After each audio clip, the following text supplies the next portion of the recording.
Jetpack, are you ready to play Pokemon TCG online? If so,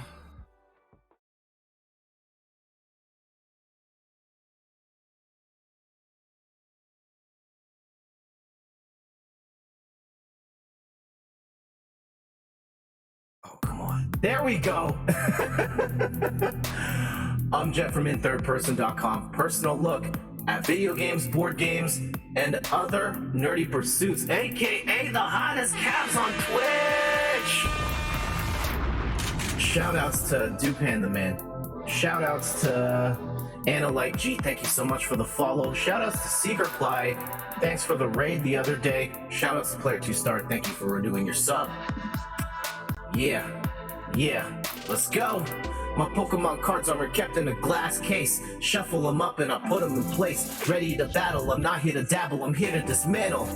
Energy up, it's time to attack. Smack your VMAX to the back of the pack. You're playing well, but this win is mine. Let's run it back and see who shines.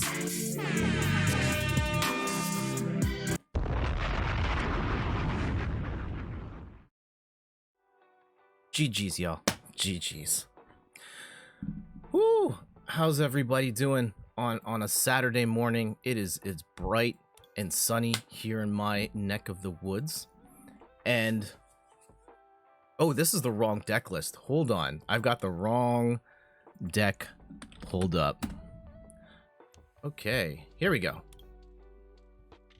Let's talk about it. Oh!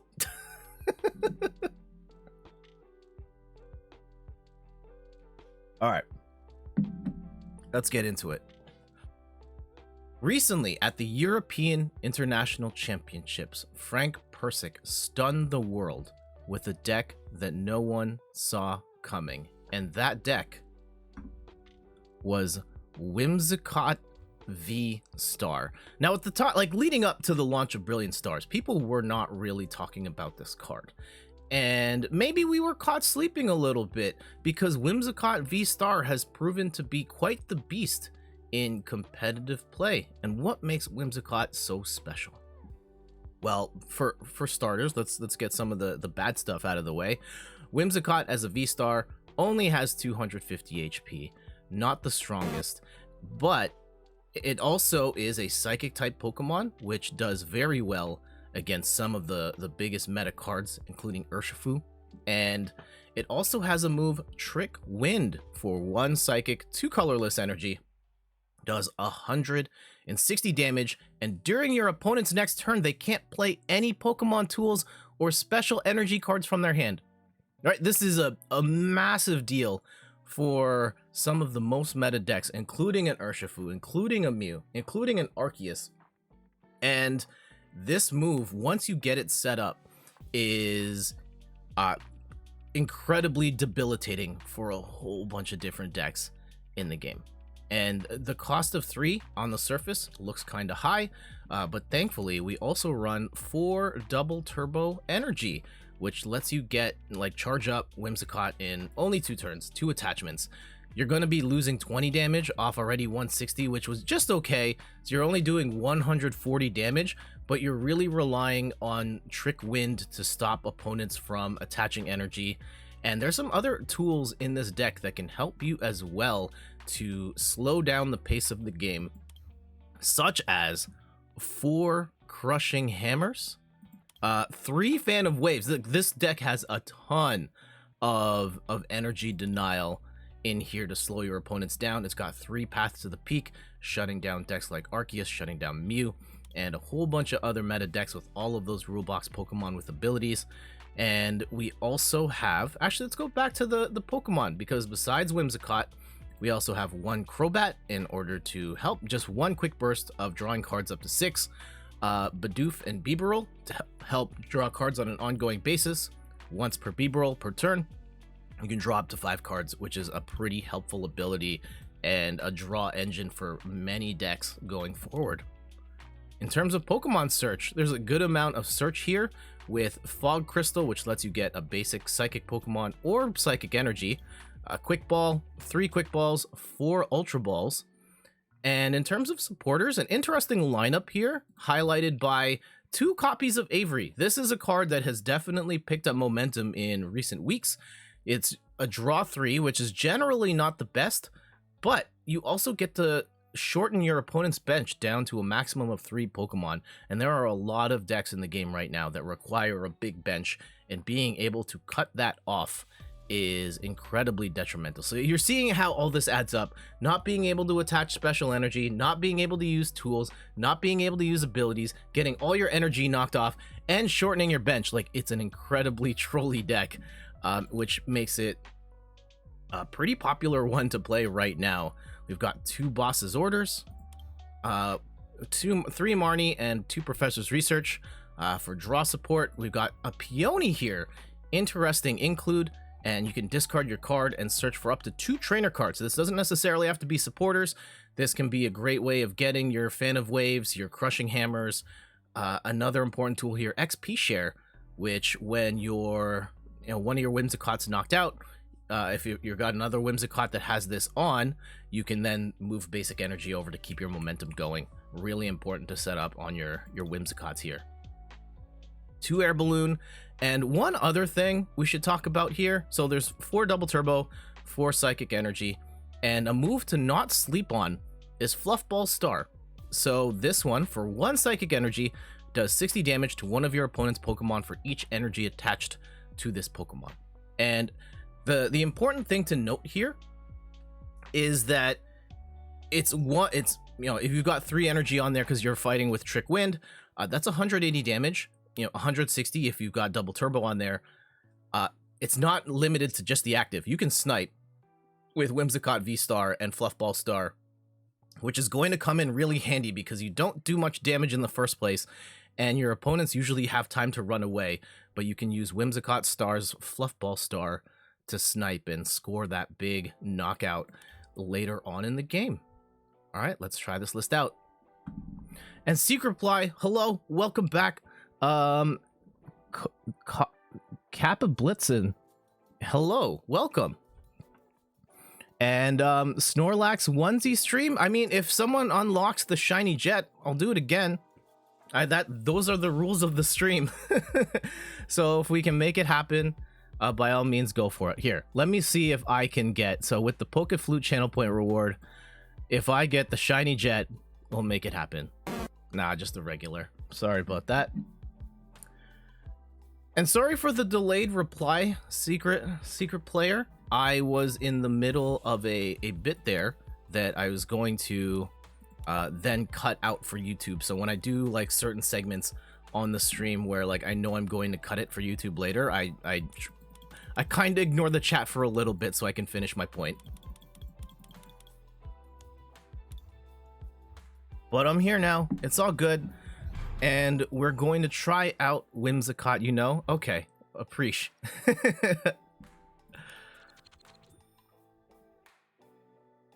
Yeah, I need to be better because not everyone knows that I have a YouTube channel or I'm doing that type of stuff. But yeah, I'm all sorts of places, and I very purposefully repurpose a lot of this content for other places. So there are times where I'm not as responsive to the chat, and I don't know if some people don't recognize that, so I probably need to be better upfront with the disclaimers and such.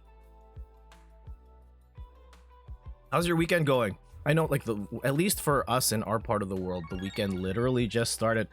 Captain Blixton, thank you so much for the follow. Truly appreciate that. All right, we've got this is an okay hand. We do get the Peony here, which may bail us out, actually. So we'll probably use Fog Crystal to set up a second Whimsicott. We'll attach the energy, and then hit Fluff gets in the way. Our big concern here is that we don't have the Double Turbo. Oh, we got the wit. Look, I told you guys, this deck so OP. I don't even have to play. No, I don't. Let's see can we see what deck list they were running? Let's see what they were trying to bust out here. Okay. There it is. Your weekend started yesterday. Yeah, they're running an Urshifu Moltres, which is not... Huh. Okay, yeah, they're running like the Gustavo Wada... They are running, yeah, the Urshifu Moltres, which is a very meta deck right now. And even though it did win, it did beat the Whimsicott list in the EUIC tournament, it's generally a bad matchup. Yeah, that's the exact list. I'm surprised that Urshifu won that tournament, but because yeah, Whimsicott should absolutely destroy Urshifu, but from what I heard, the Whimsicott deck kind of bricked in the finals, which I think is the biggest concern for me and this deck list, and part of why. Austin, how do you think Mally does in the current meta, and am I going to Indy? Well, first off, welcome to the stream. And Malamar's interesting, right? Because Malamar's a deck that I think online in particular, it probably over-indexed relative to competitive play.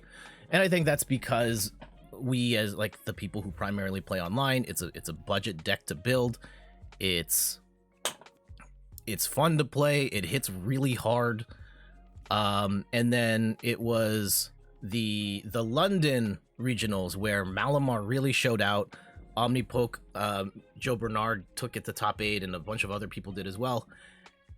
Where it did really well and kind of caught people off guard. And then we saw most recently at EUIC that Malamar just kind of disappeared. I don't know if people just stopped playing it, or they got scared, or it just got wrecked by the competition.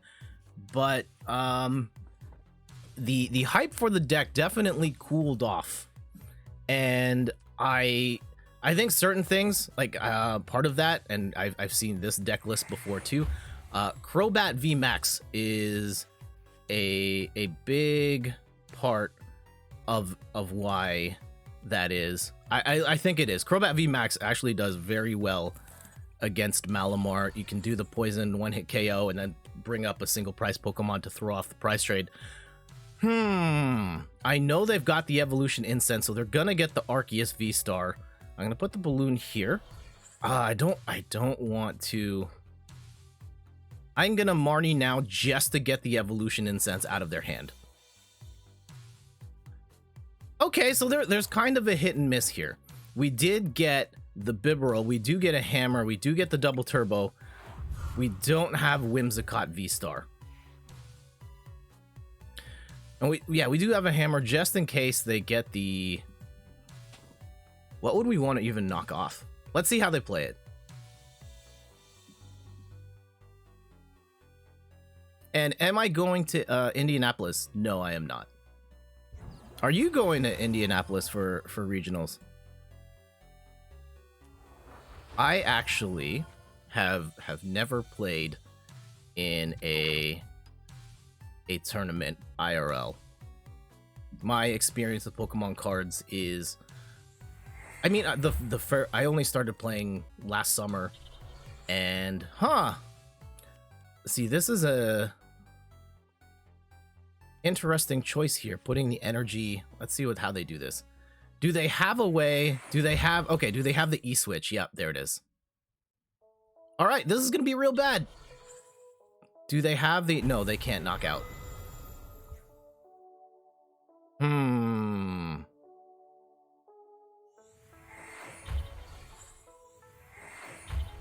they're gonna load it all up on Sylveon. So what's the move here? Are we trying to knock the Double Turbo off?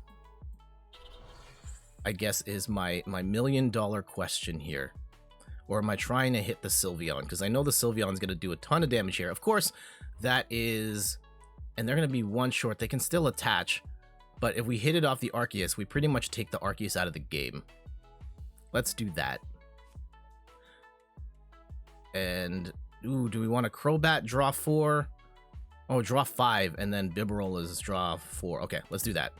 Hopefully we can get a Whimsicott V-Star here. Yeah. Ooh. Avery does knock one of these Pokemon off. I don't know if we want to do that right. Sure. Draw 3 more. Do get a Fan of Waves. And I don't want a Tool Scrapper right now. We'll get rid of... Ooh, I don't want to get rid of Ordinary Rod, though. Here.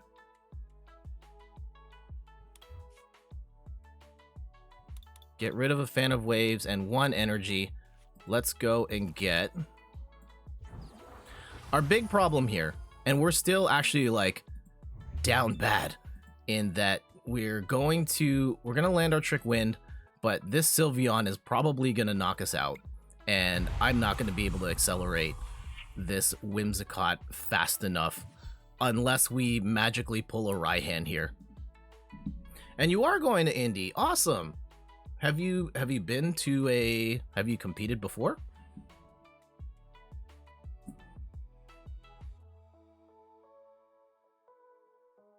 I haven't competed IRL. I only started playing last summer. I do have a couple of IRL decks. Like here's most of them are work in progress, and they're not like super meta relevant. I see a Path to the Peak in this one. Which deck is this?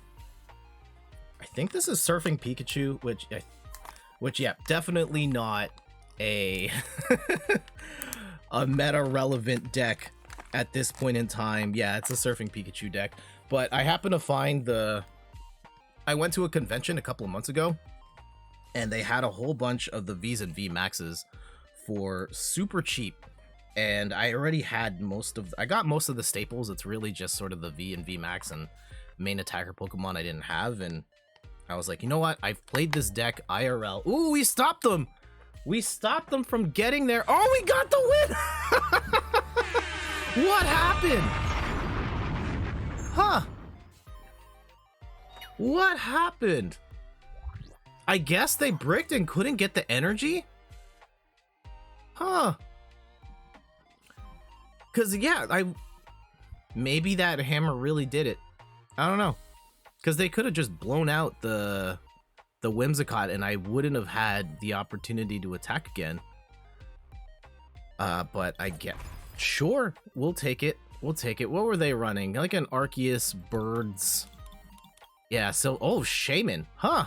Surprise Grass include here, I guess, to counter some of the dark Pokemon that have been creeping in of late.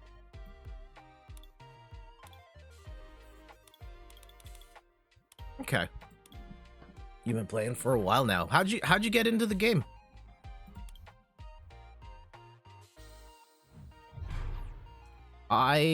Yeah, my story with the Pokemon TCG. I only started playing last summer, and I have been a fan of other Pokemon stuff for a little bit now. Admittedly, I think my first Coleman J. Bradner. The first Pokemon game I played was Pokemon X and Y, so I wasn't... No, that's not the first... That was the first game I got into. First game I played was Pokemon Blue when it came out. My little brother got it for Christmas the year it came out. And, ooh... I'm gonna go with the regular Psychic Energy first. Pokemon... You got Pokemon Red? I could have swore it was Pokemon Blue. Also, welcome back, Player 2 Start.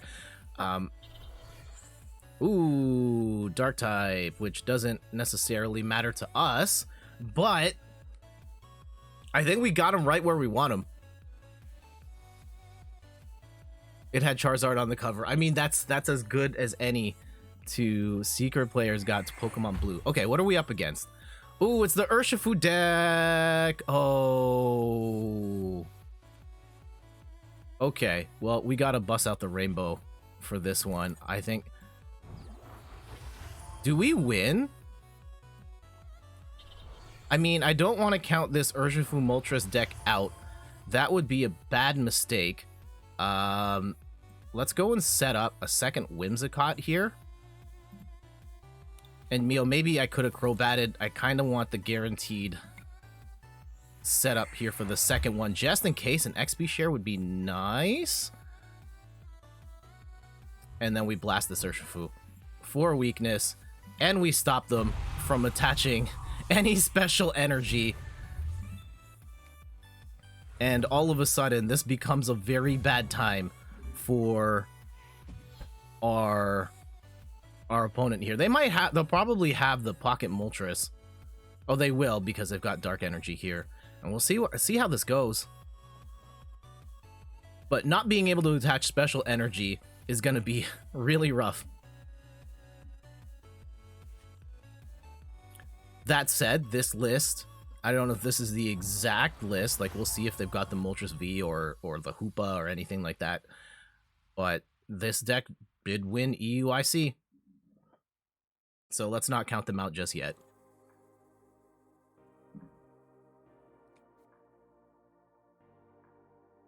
We are kind of sitting pretty here. Oh, it's the Hoopa version. Okay. They do get the E-Switch. They'll probably land a cool 90 HP here. And they do have the Cynthia's Ambition, draw up to 8. And I'm probably... Let's see how wide they set up their bench. Because I'm debating between Avery and Marnie here. Because I definitely want more cards. Maybe the Avery. Let's see how they play this out.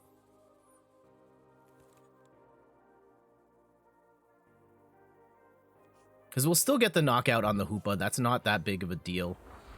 And yeah, they're going to run through their whole series of shady dealings to try and set everything back up.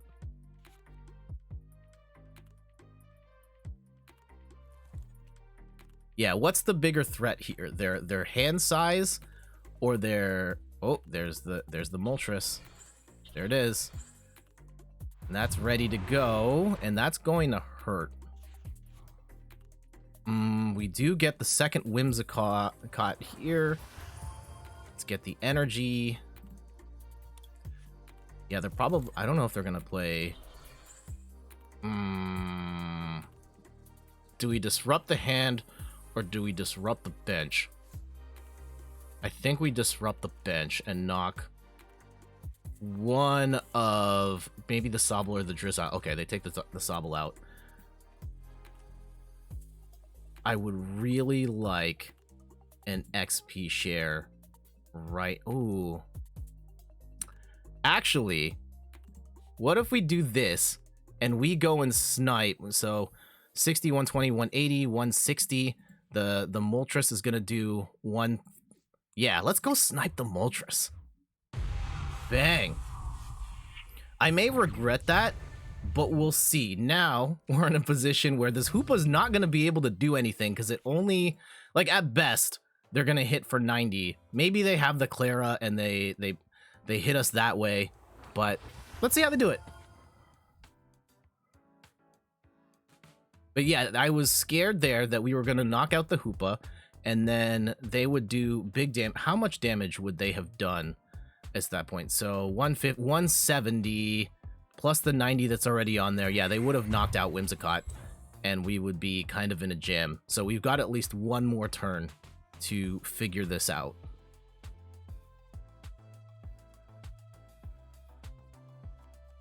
Oh, okay. Well, Clara's coming back in with the Moltres anyway. So we might still be in trouble.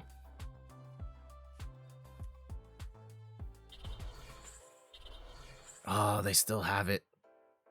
So maybe that was a bad play. They do get an escape rope here, and let's go. Do they have... Yeah, they can't boss. So that gives us a bit more time.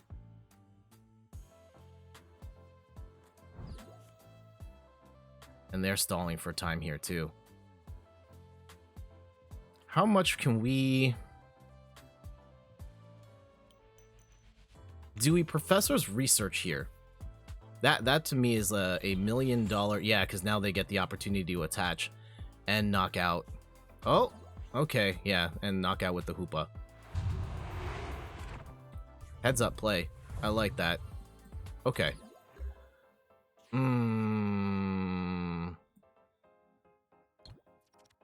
Okay. Knock that energy off.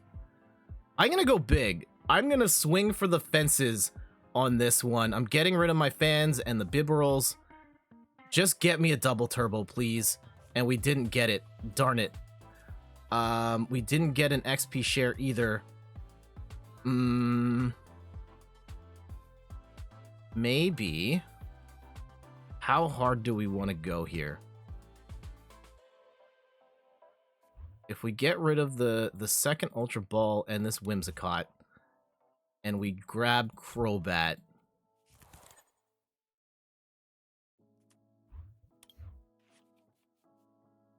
still didn't get it. Okay, well, at least we get a balloon.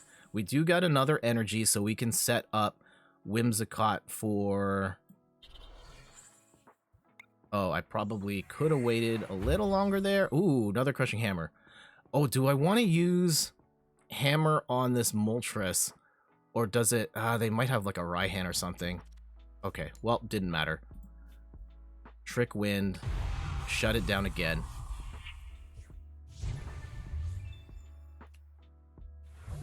At least we're in a good position to not get hit by this. If they have Raihan into another attachment, they will knock this out. And that's gonna suck. Getting the double turbo is really... Or an XP share would be monumental for us here. So yeah, we're gonna lose this Whimsicott. That's fine.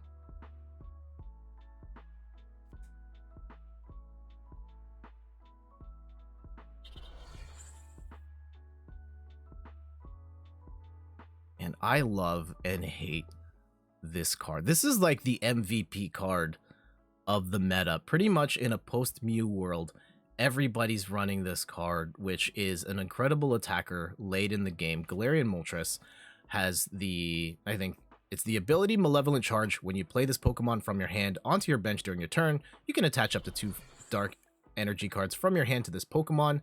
And, yeah, we're going to lose this here.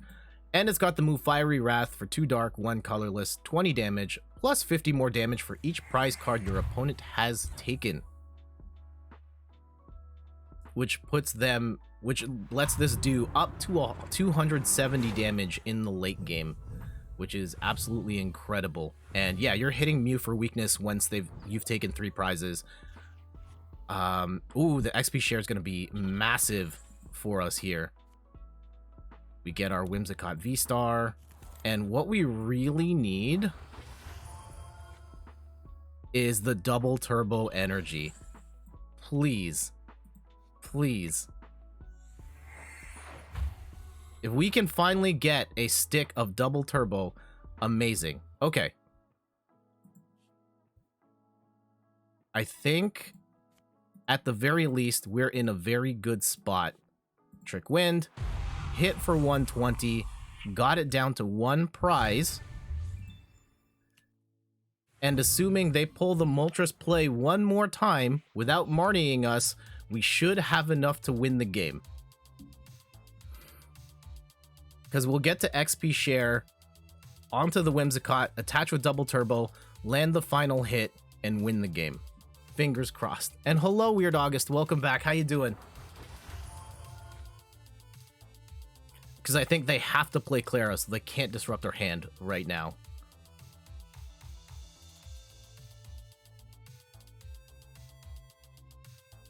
So yeah, maybe this deck has a better matchup against Whimsicott than I would have thought. Because there definitely are, like, hitting Urshifu for weakness only matters to a point. Because Urshifu... Yeah, it's really about getting the big KOs with Moltres here. And yeah, they're going to knock out the Whimsicott. But still, this deck is crazy. Ooh, they've got the surprise Mew. Oh, they gave up. GG's. GG's. I don't know why they didn't go for the final attack. Huh. I mean, it was tough losing the Urshifu early. That said, I still would have needed a double turbo to land the final attack. And if I didn't have it, which is very likely with this Whimsicott deck, because I think that's the biggest challenge of this whole deck, is getting that special energy in a meaningful time frame. But I would have at least tried. You were that far, you would have been one prize away, and if I had bricked that one turn, you would have won. But you know what? Maybe I underestimated. I mean, I shouldn't underestimate like the this tournament winning deck, but there you go. GG's.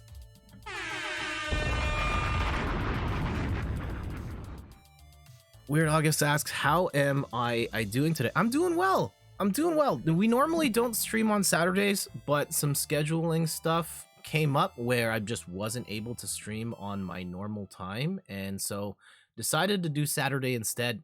I was debating the idea of doing Overwatch 2 today and Pokemon tomorrow, but because some scheduling stuff came up and I can't stream Sunday at all, I was like, we'll just move Pokemon to Saturday and I'll find another time for Overwatch 2, which I played like 3 matches in yesterday. It's been it was a busy day yesterday. We had I did some shopping, and actually let's talk about it here for a quick sec. We'll grab them from the backdrop here. One of the things I got, a little bit of show and tell here. I got the ARMS amiibo with Min Min, and you know, I have a bunch of amiibo, but I haven't really been collecting of late. But when I saw that Min Min was getting her amiibo, I was like, I have to have this. One, it's a fantastic looking amiibo, and two, I love the game ARMS. I feel like it's a game that was kind of misunderstood, where casual, I don't want to like generalize everybody, because the game definitely had fans. It sold millions of copies. However, it felt like the casual audience didn't necessarily understand the depth that the game had. Actually, it's kind of the same problem, where like competitive players were too focused on playing more traditional fighting games and didn't give it the time of day to find the nuance there. But then also casual players didn't they just thought you're just kind of waggling your arms and throwing it around. But ARMS was a really cool game with some really interesting strategies and tactics that one could partake in that don't exist in any other fighting game, by virtue of everyone having super stretchy arms and being able to angle your shots in specific ways. And I absolutely adore this game. So to have an amiibo to commemorate one of my favorite games on the Switch, and one that I feel is a little misunderstood, it's a really nice memento to have. We've also I also picked up Nintendo Switch Sports, of course, the successor to Wii Sports and Wii Sports Resort. I played a little bit of this yesterday. I played a little bit of badminton against the computer. I'm a little leery on badminton. I felt like I couldn't figure out how to aim my shots. Like, I would swing and I would try and time it in such a way where, like, if I hit it now, or at this part of my swing, it's going to go this way versus this way, and I never really got a feel for that. However, bowling is great. Steph and I played the battle royale bowling, and Steph actually won a couple of matches, and then played the online private lobby with Randy.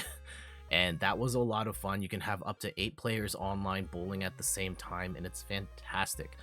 I still have a lot more to play in Nintendo Switch Sports Resort, or Nintendo Switch Sports, but I can't wait to play more of this one.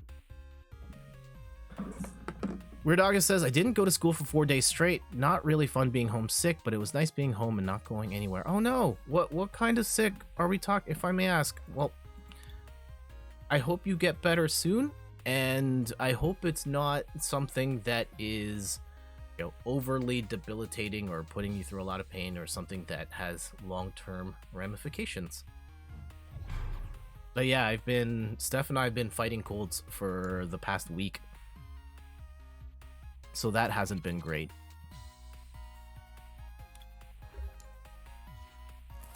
Okay, so we do have our Whimsicott, and Bidoof, we will get at least an initial energy attachment here, which is fantastic. I would really like, these are really nice sleeves, by the way. We'll get our energy, and I'm kind of curious what I should play next. Do I go, I think it's the Avery. We try and get Whimsicott. Oh, we got the win. Okay. Huh. Everybody just seems to see Whimsicott and then be like, nah, fam, I'm out. I'm out. We'll take those. What were they actually trying to play? Oh, of course.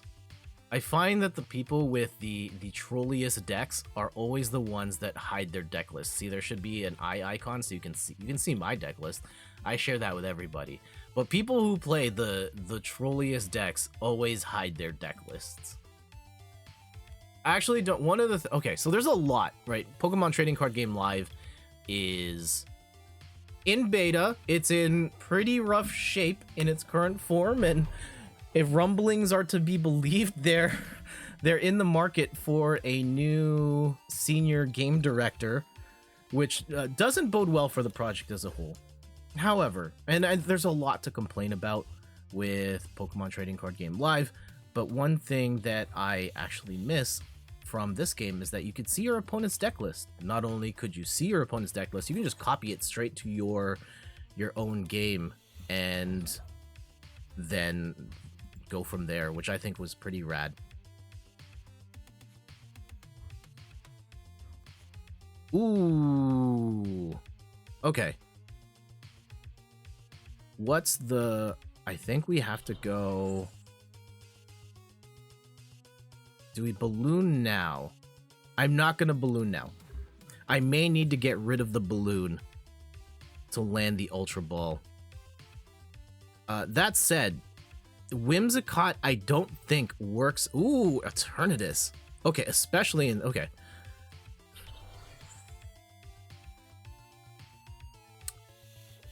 I was going to say, if this was a single strike deck, Whimsicott I don't think fares as well, because single strike, like, yes, Whimsicott stops you from attaching the normal way, like just playing your energy, but you can use Houndoom to accelerate still, and that just kind of defeats the point. Uh-oh.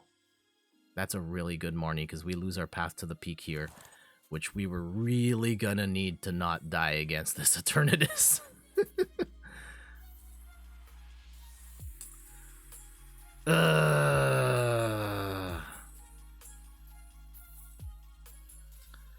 Okay. Not ideal. Not an ideal start. We're like one card. Okay. This is better. This is better. This is...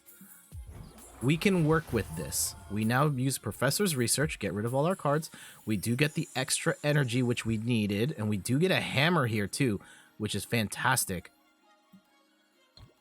Hammer, yes. Knock that off the Eternatus. We will put a energy onto Whimsicott. And let's go and set up our Bibarel here too, to draw an extra card. Do we want to put down the second Yeah, we should set up the second Whimsicott as well. And that's all we're gonna need for this game. If we can make it out alive. Yes. Yes. Hammer again? Oh, okay. Not that time. Maybe we were getting greedy there. Trick Wind for 140. Now they can't play tools. Now they can attach special energy. I don't know how much... I'm going to guess this Eternatus deck's probably not running a lot of special energy, but tools could be a problem.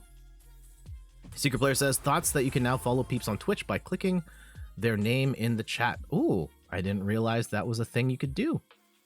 And yeah, okay, I see that now. That's pretty good. That's a good update, and I think for a company that's had lots of bad press in recent times, that's a win. So yeah, good news. Any opportunity to make it easier for people on Twitch to follow others is a good thing. All right, they will get there. We'll get their energy acceleration there, and we're in a it's a bit of a pinch here, admittedly, because we are going to knock out this Eternatus V. However,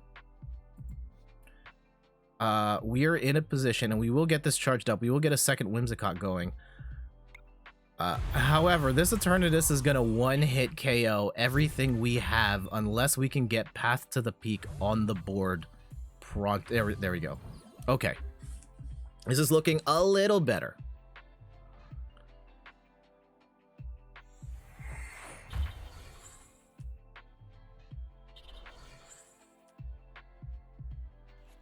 We lost friends in doing so? What do you mean you lost friends in doing so? Oh, this Eternatus is fully set up, but this is going to suck really bad once we play Path to the Peak. And that should give us a little more breathing room, and we're going to move this basic energy to our other Whimsicott waiting in the wings. I'm going to get rid of the Fan of Waves here. At this point, we've got them.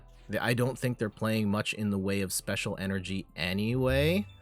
Do we want to get that Whimsicott VSTAR back in the mix? Maybe?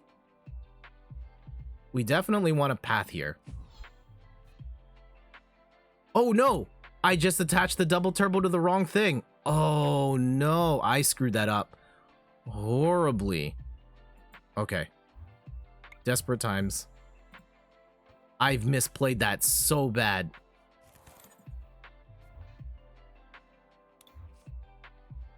We're only going to be doing like 120 damage now. This is terrible. Oh no. Oh no. How could this happen to me?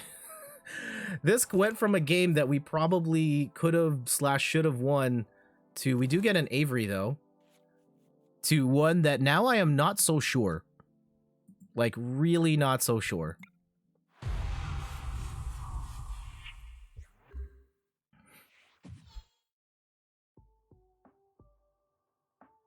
Because now we have to find the double turbo.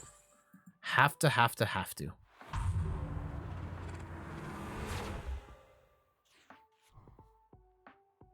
Okay, we do get a Whimsicott VSTAR set up here. We will get an energy attachment. And I know they don't like their hand. At least they have insinuated that they don't like their hand. I don't like my hand either right now, though. And do we take this opportunity to thin their bench even further? I think so.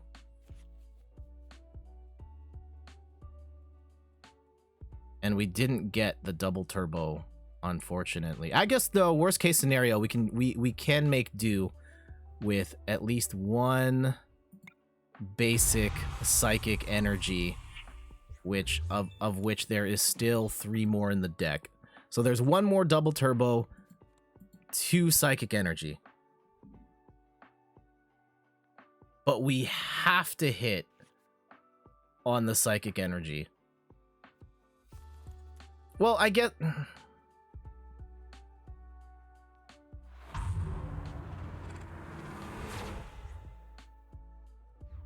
Yeah, if we were playing...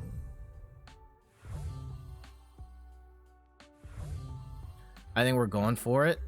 And... Ooh... This is going to do 120, 360. Okay, how about this? This is a cheeky play right here. We're going to boss up the Umbreon. And we're gonna use... let me thin my deck a little further here. And grab another Whimsicott. Just in case. Maybe we can get an energy here. Oh, we do. Nice.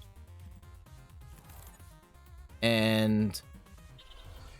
ooh, I can snipe this Eternatus and leave them stuck on the bench. Down to 1 prize. I hope that's enough. I hope that's enough.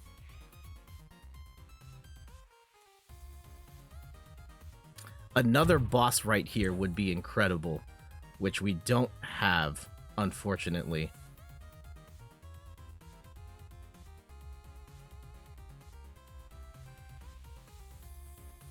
I'm scared. I'm so scared.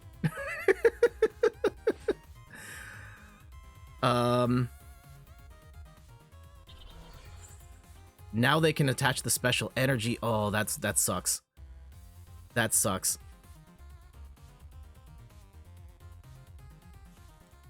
I don't think they'll be... oh, the Marnie, no!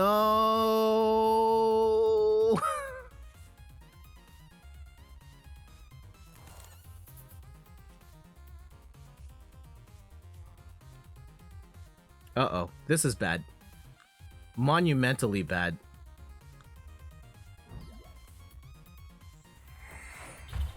Ooh. Oh, no. And the E-switch, too! And the choice belt. This is terrible. This is absolutely terrible. We do get a fan of waves, which we like. We do get a double turbo, which we do like as well. And we do get a balloon. Now, our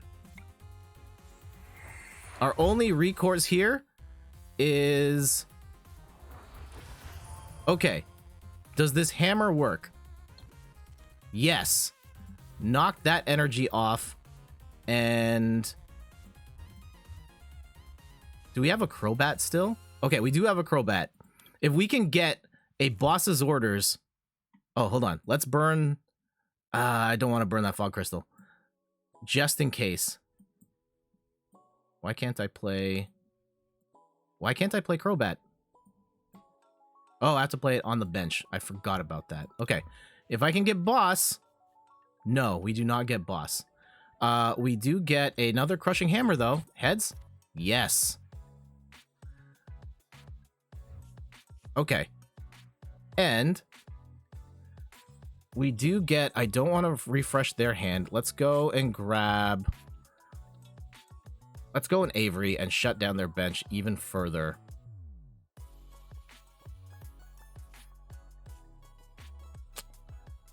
And I will play Tool Scrapper to take that choice belt off. And I will play Path to the Peak. And holy cow, this becomes incredibly oppressive for them. And if their one card is a switch, they win. If it's not, it's still scary hours for us. But it's not necessarily too late. Okay, they bossed the stall for time. That's a valid play. And now... I don't really know what to do here.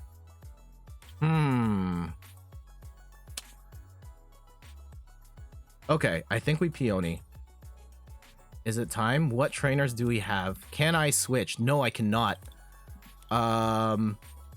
This ends up being terrible for us, actually. Because now, we have 4 cards left. I have no way of moving Bibarel or Bidoof off of the active.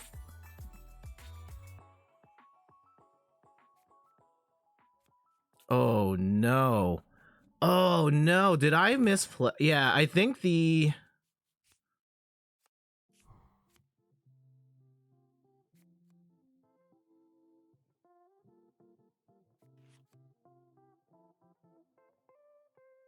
this is terrible. This is really bad. How do I get out of this? I'm down to 2 cards, They do get the switch.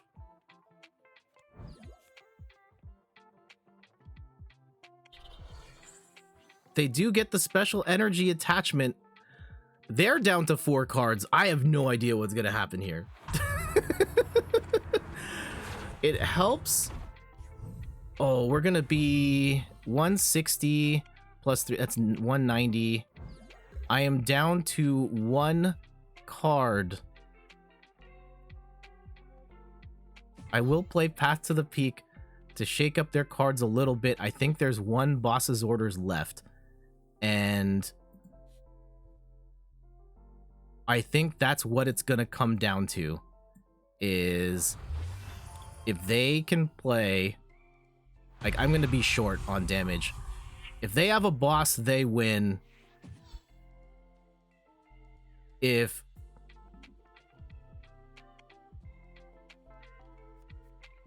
not, I think, okay, do they have an Umbreon still? Have they been banking the Umbreon this whole time? No! Oh, wait, Umbreon's not gonna work. Umbreon's not gonna work. I think this last card is Boss's Orders. Is this it? Is this the dagger? Yes, it is. Oh my goodness, Whimsicott! All the way down to the last card, and we got it. We got it. Jeez.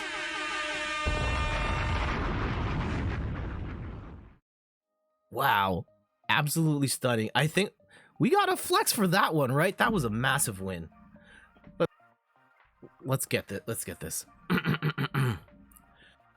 Game over. Let's drop that paper. Holy cow. That was an insane game. Wow. Can we just take a sec to talk about what happened there? So they did have special energy. As it turns out, they did have special energy. They did have tools. And while that deck, the Eternatus deck that they have mostly runs regular energy. Oh, of course they blocked their deck list. Ran special energy. They were largely able to get through without the things, but the paths to the peak, the hammers, the fan of, I mean, we did fan of waves there at one point, and all of the energy denial stuff really mattered there. And I think the snipe on the Eternatus ended up being a super clutch play. So maybe there are probably ways I could have played that better, but wow, what a game. GG's. And Tritty said TCG, thank you so much for the follow, truly appreciate it. How about a couple more games with this Whimsicott?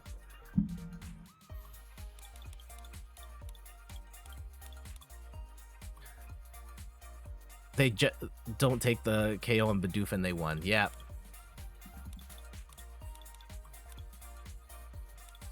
I think, yeah, they at the end there, they were trying to get the Umbreon play, and unfortunately we had Path to the Peak down, which stopped them from getting that extra gust.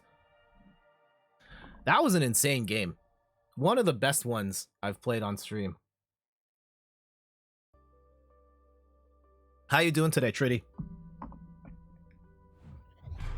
Ooh, another dark deck. Another thing I failed to mention about this Whimsicott list and what makes Whimsicott appealing in the current meta is that Whimsicott is a psychic type Pokemon, so you're hitting all those Urshifus for weakness, but you're also not weak to dark. So there's still a ton of people playing dark decks to try and counter Mew, and you don't have to worry about that because you're weak to metal, and right now there are no meta relevant metal decks. Oh, we're playing another Eternatus deck here, and they've got the special energy out. A little bit of a concern, and our hand's not too great. This is an awful starting hand. We can get at least an energy onto a Whimsicott, and we do get a fan of waves here. We can at least slow them down. Okay, we'll use boss here to grab a Whimsicott and attach an energy. Do we want to use fan of wave? Yeah, they don't really have a good way of well, they might play Piers. Yeah, let's save the crushing hammer for regular energy, which we know is going to be in their repertoire. And because we can shut down, theoretically, we can shut down the special energy later.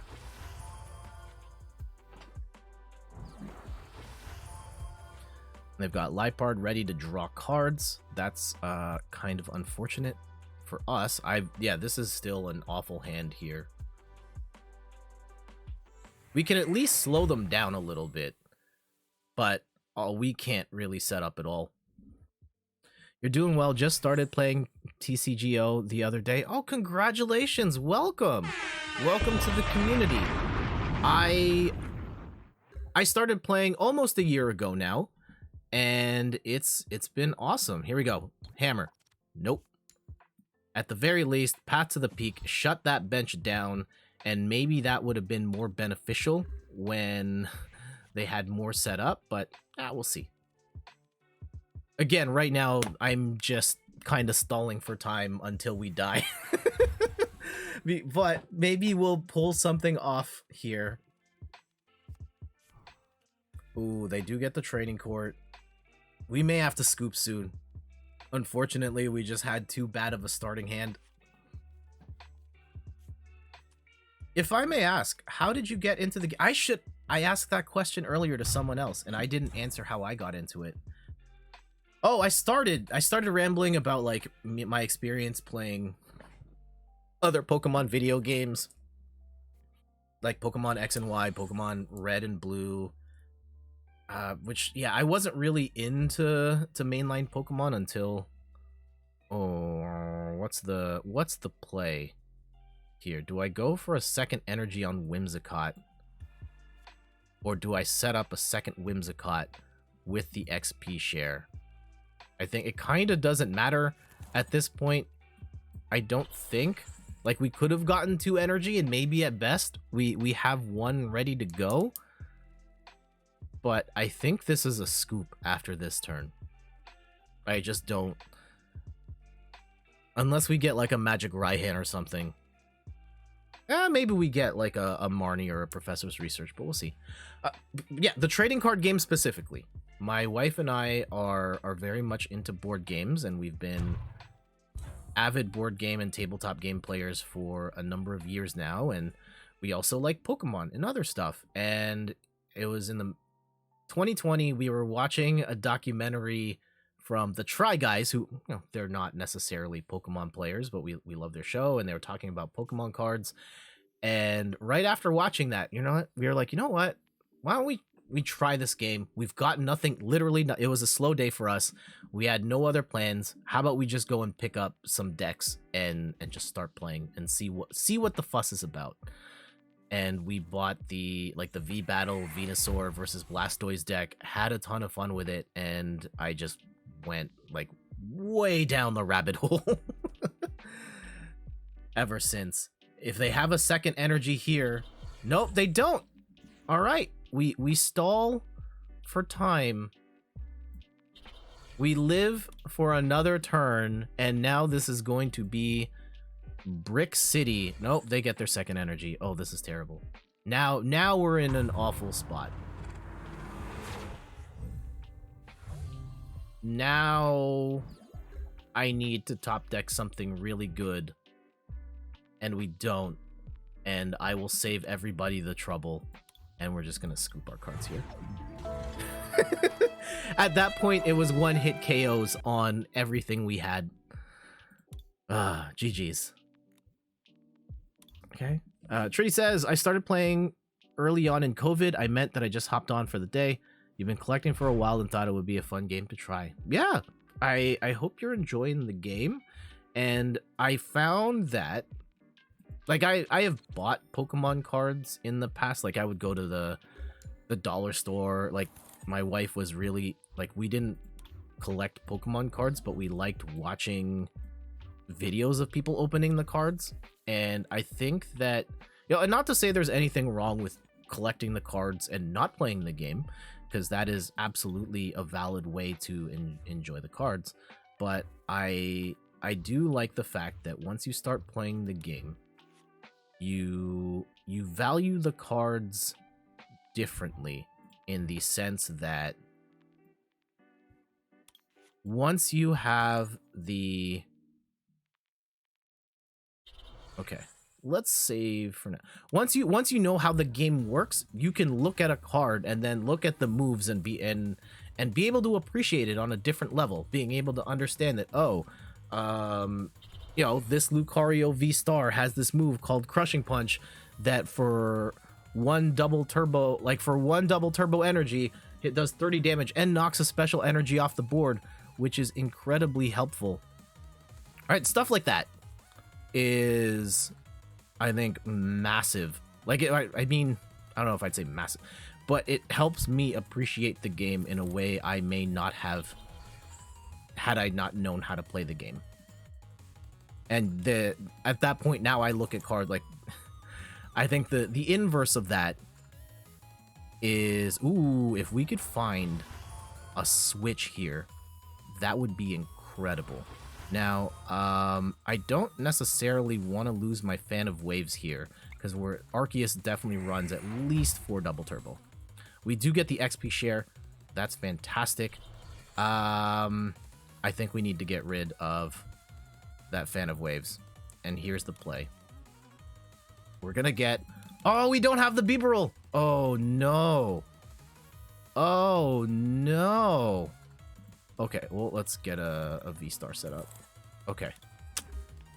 I may regret that. We may really regret that later. Okay. They do play Avery. We'll lose the Crobat, which is fine. We only needed it for the 1-card burst. Having prized the other Bibarel sucks really bad. Yeah, to close out my point, or the counterpoint of collecting cards, and we do get an opportunity to move our Whimsicott to the active, which may be a mistake. And they are going to get Starbirth going, like here. I know I show this card on stream all the time, not meant as a flex, but one of the first big cards we pulled was this shiny Charizard. And look, I still love this card. It's my favorite card. I think it looks amazing. I know it's one of the rarer cards in the game and one of the more sought after modern cards in the set. It's also not a great card in the game. It's not very usable. Its moves aren't so great, and I have a deck with it, but like I have it just one as almost for the memes rather than this is actually a competitive card, which is kind of weird because as an outsider looking in, it always feels like Charizard is a super big deal in the game when really Charizard kind of isn't. Ooh, do I want to disrupt their hand? I think I do. Can we shake up our hand here enough to get something like a Path to the Peak? Yes. A Crushing Hammer? Yes. And what do we want to knock off?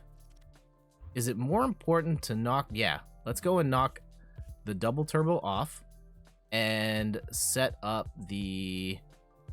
Ooh, actually, you know what? I'm not going to set up Path to the Peak. Oh, you guys can't see the game. There we go. Here we go. All right. Trick Wind. 140. You mean you don't play Charizard Arceus? That's the actual... I think that is the... I'm not going to say the only valid way to play Charizard. However, yeah, I have a Charizard Arceus deck set up that I do plan on streaming at some point. But even then, like, Charizard at best is an okay secondary attacker after you get Arceus set up, and that's it.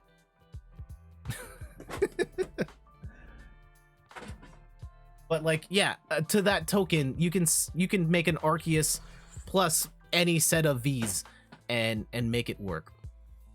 Oh, are they going Duraludon early? Okay, I don't necessarily hate that choice. Ooh. Okay, what's the play here? I will attach the double turbo to Whimsicott. I think we can path now. I think we can comfortably path, knowing that they don't have any cards. I definitely don't want... I want more cards. I don't want to give them any cards. So Marnie is not. They're not going to run a big bench here anyhow. We are going to lose this Whimsicott, though. Which may not be the end of the world. 110. Ugh. That sucks. That sucks, because we're not even going to knock out this Duraludon V on the next turn.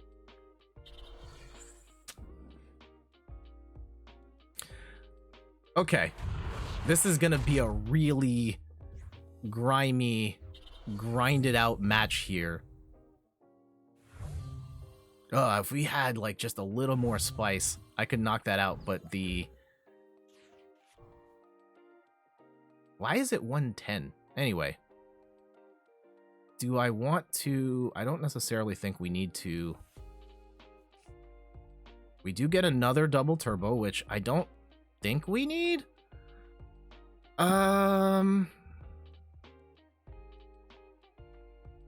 Do we boss up, or do we keep hitting this Duraludon?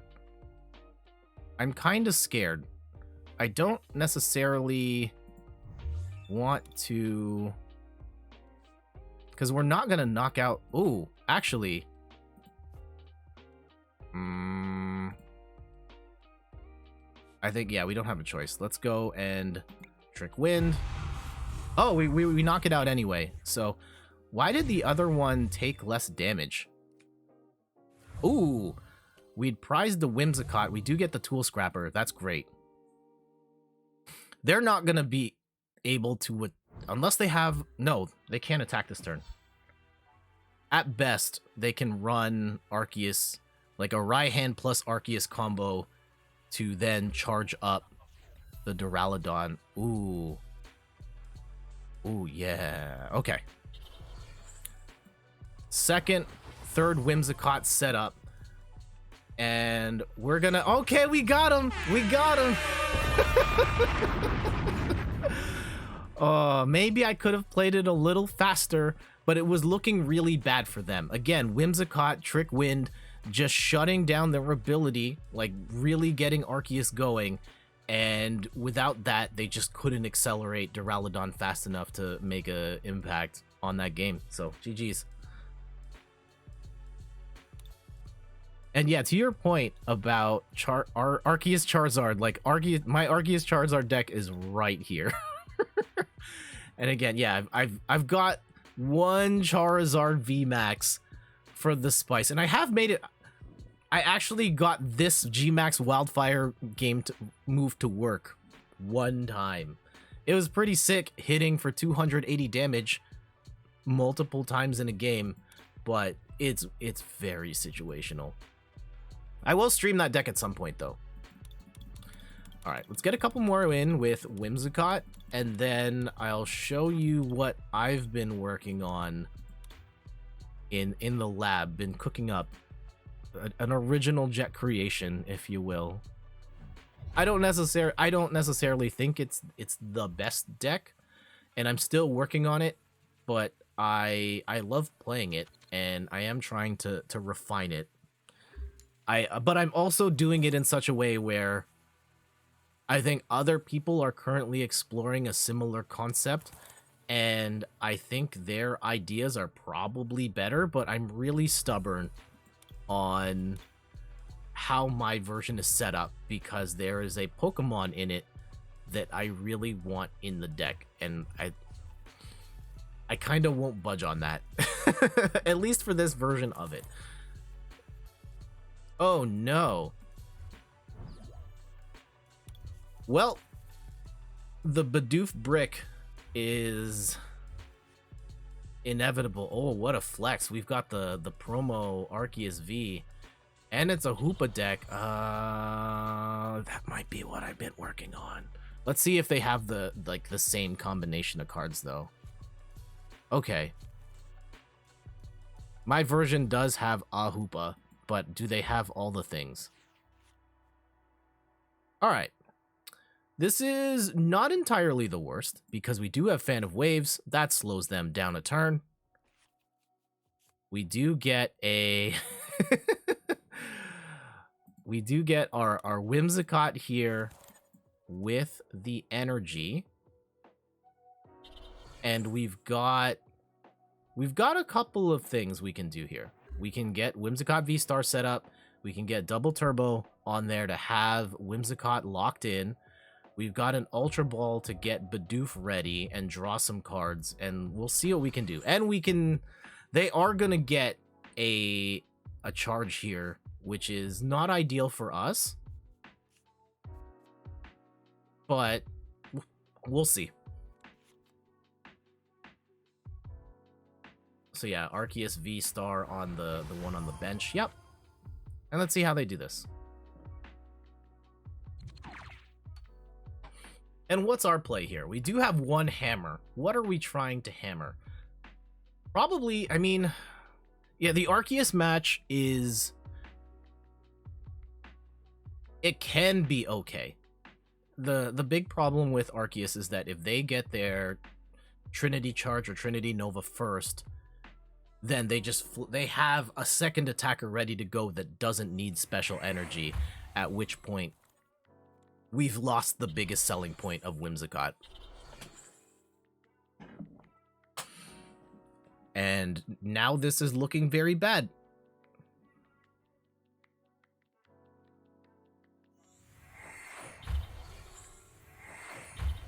A little later in the stream, we're gonna go over some of, yeah, the big reveal from Pokemon a little earlier. Okay, what's the play? Oh, well, I don't land the hit anyhow. We will use Crobat to draw some cards. I will use Crushing Hammer to knock this energy off. I will use Boss to drag the Hoopa up, which I know they really don't want to do. And I really don't want to lose the XP share. I don't want to lose Professor's Research or Marnie either.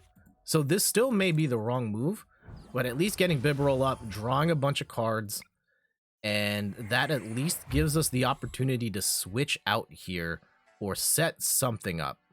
All right, I don't hate this, right? Being able to get a second Whimsicott with the XP share set up, and they're stuck with Hoopa in the active, which they really don't want.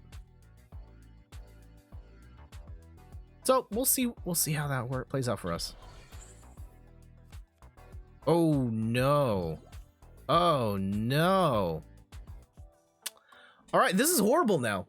This is absolutely horrible. At this point, Arceus is hitting for 230 on our Pokemon V. We have no draw support. They've got 2 attackers set up, and they're going to have a third ready to go. I mean, we'll play it out like one more turn, but this is pretty much a GG's for us.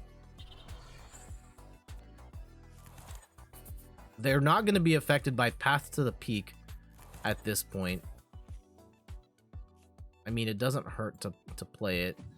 And I guess, yeah, we're going to have to get a second Whimsicott set up. And we can put this energy, this psychic energy onto... Oh, doesn't matter. I probably burned that too soon. We'll Trick Wind here.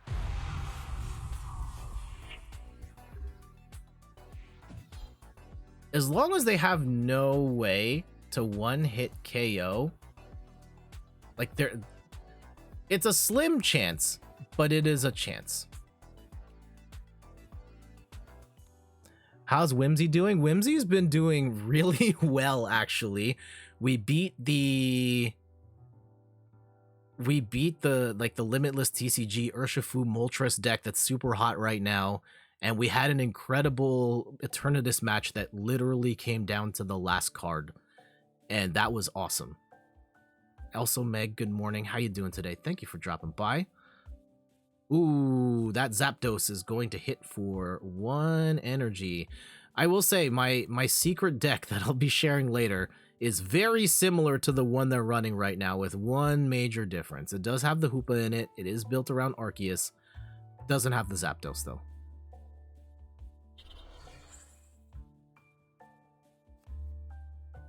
Ah, interesting. They're gonna go and attack with the Hoopa instead, which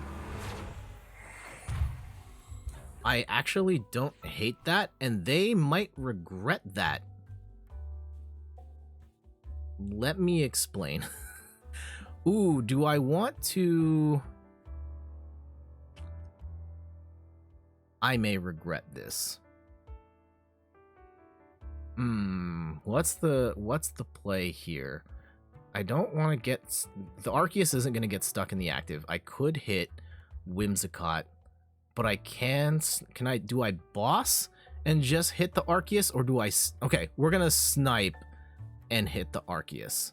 That's how we're going to do it. And then we have a Marnie out here. And... Is this going to do enough damage? I think it is. Yeah.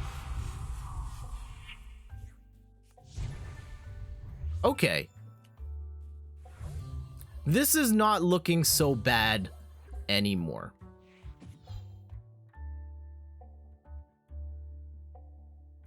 Now they have...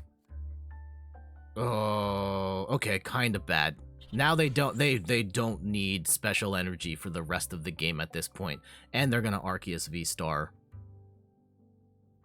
And we're gonna lose this Whimsicott. Not ideal.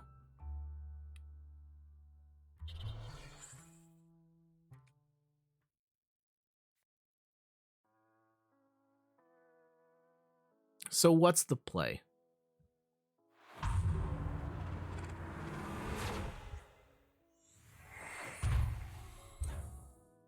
We will at least keep some of our momentum here.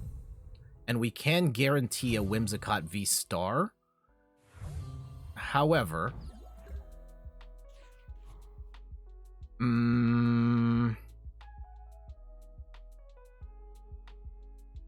I really want to hammer here. I really want to hammer, but that means we lose the ordinary rod. I don't know how many Whimsicotts we have. Okay. I'm going to get rid of this Ultra Ball, get rid of this Crushing Hammer, and let's go take a stock on how many Whimsicotts we have. We have 2. Okay. We should have enough for the rest of the game. Do I need the ordinary rod here to get these Whimsicotts back?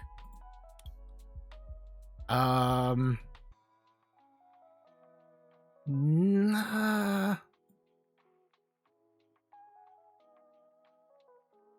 Cause I only need... No, we're going without it. We're going without it. I may regret that. I might regret that. But we'll see here. Okay. We will hit the Trick Wind. Trick Wind at this point doesn't matter.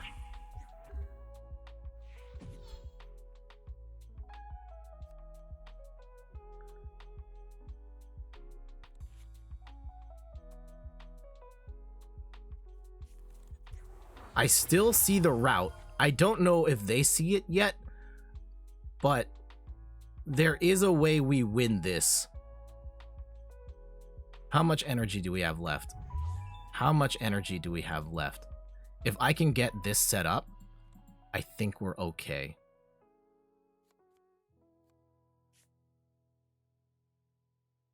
Let's see.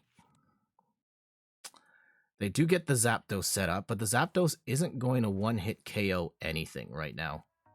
And we do get Martied, which I actually wanted, which is great. Ugh.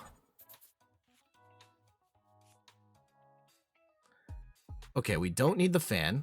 Ooh, they got rid of...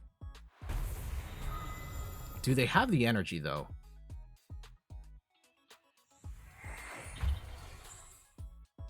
Ah, they're gonna go straight to Zapdos. Interesting. This actually now might be a problem. Meg going for that Poke-Flute? Not this time. Okay. Ooh, do I go Bibarel here, or do I go with the guaranteed... I think I gotta go Whims. This is tough. This is tough. Unfortunately, we are in a bit of a predicament here, where they have adjusted the math here in a way that I really don't like. And we might be out now. Moving the Hoopa has really changed the math of this whole thing, and I think we lose.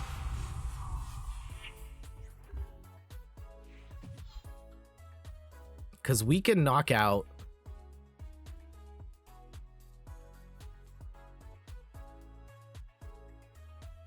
Okay.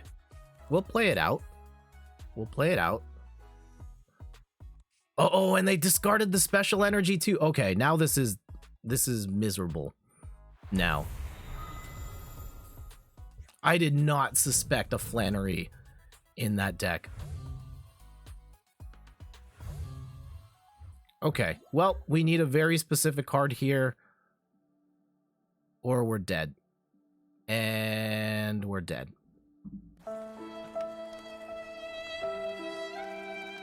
Darn it. What I was hoping to do is use Fluffball Star to snipe the Arceus off the bench, but they pulled Hoopa back, which was smart, and then they had Flannery in their pocket, even smarter. So we will hold that L, unfortunately. But GG's. Let's see how they... Oh, of course they hid... Everybody is hiding their deck list. I don't know. How do you feel about the hiding of deck lists in Pokemon TCG Online?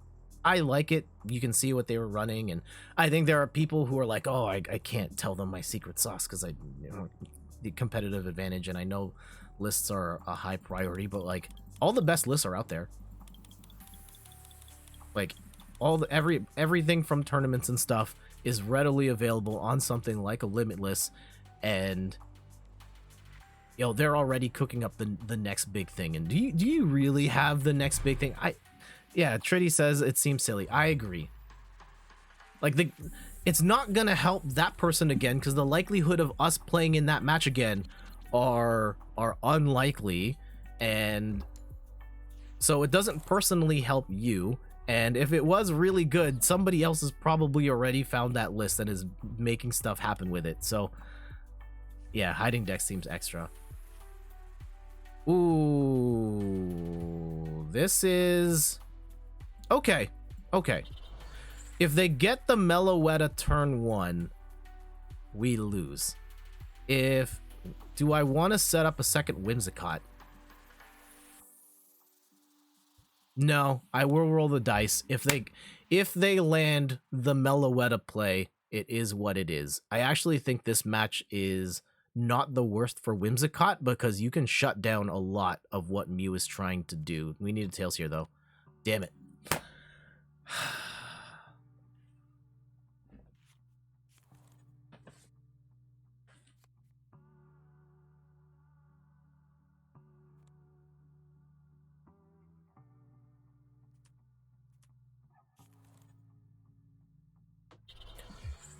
They're going for it. They're absolutely going for it. Do they have... Okay, they've got the line. They got the escape rope. Meloetta is in position, and I knew that this was a possibility. And they're going all the way for it. And you know what? I don't blame them. I would too. I could have played the Crobat, drew an extra card. Feels bad to do that. If we were set up a little better, I guess I could have, like, set up a second Whimsicott. Yeah, that's probably what I should have done in retrospect, is use Fog Crystal, set up a Whimsicott, and then put the energy on the one on the bench with the assumption that this one was going to die. That's okay. I would have liked to have shown Whimsicott beating Mew, because Whimsicott absolutely can beat Mew, especially when it goes first. But this, we'll chalk this up as a miscalculated risk on my part. Nope, they need a Lessa like right here, or it's done. I think. They're just trying to thin the hand. Yep, they didn't get it. They didn't get it. Okay, let's play. Heads. Yes, get that energy out of here. Okay, now we party. Now we party. Oh, wait. Oh, no, I screwed that up. I did not mean to... I played that wrong. I didn't mean to discard that energy. We're gonna have to get that back. Okay, here we go. The clamp is in. The clamp is in. We will knock out Meloetta with the Trick Wind. They can attach special energy right now. They're going to need, and not to say that we're out of the woods here, they're going to need an Alessa Sparkle and a basic Psychic. They got the basic Psychic energy. Damn it.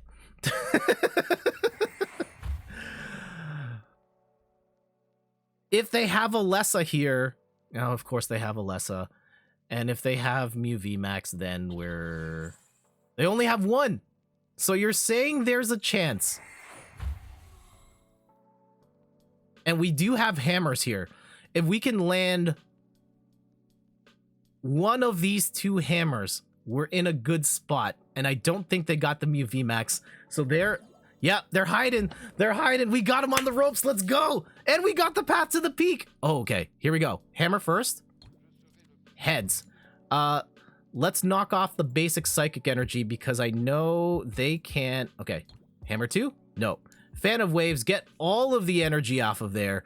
Let's get path to the peak, lock them down, and hit the Marnie and pray. Oh, Path was a bad... I could have played Crobat here to grow... Oh, wait. I already played by Crobat, so that doesn't matter. We will put down Bidoof. We will put down energy, and we will continue the lockdown. They have now lost 2 basic Psychic energy, 1 Fusion Strike. They could... Oh, they're stuck. They're stuck. Oh, this is... Oh, you love to see it.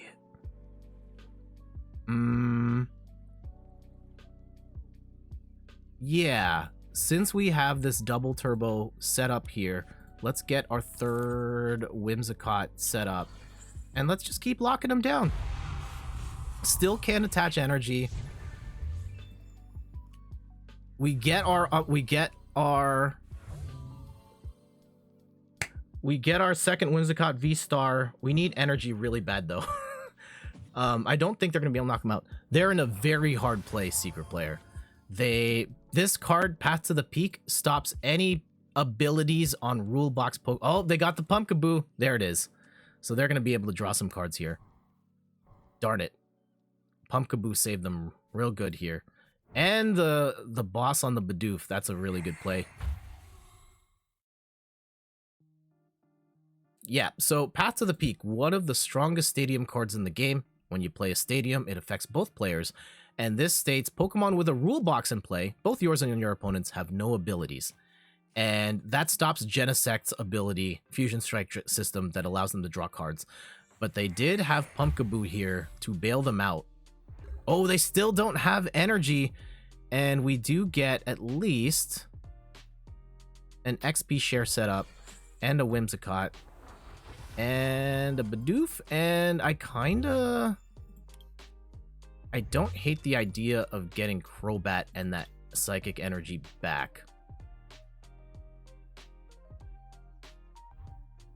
Yeah, let's do both. And I will take... And yeah, the Bibarel actually is kind of clutch here right now, too. And that's Psychic. Not a bad ordinary rod. And unfortunately, they can still attach psychic energy. So we're running out of time here. Yeah, that hurts. Yeah, now they're going to be hitting for 210 again.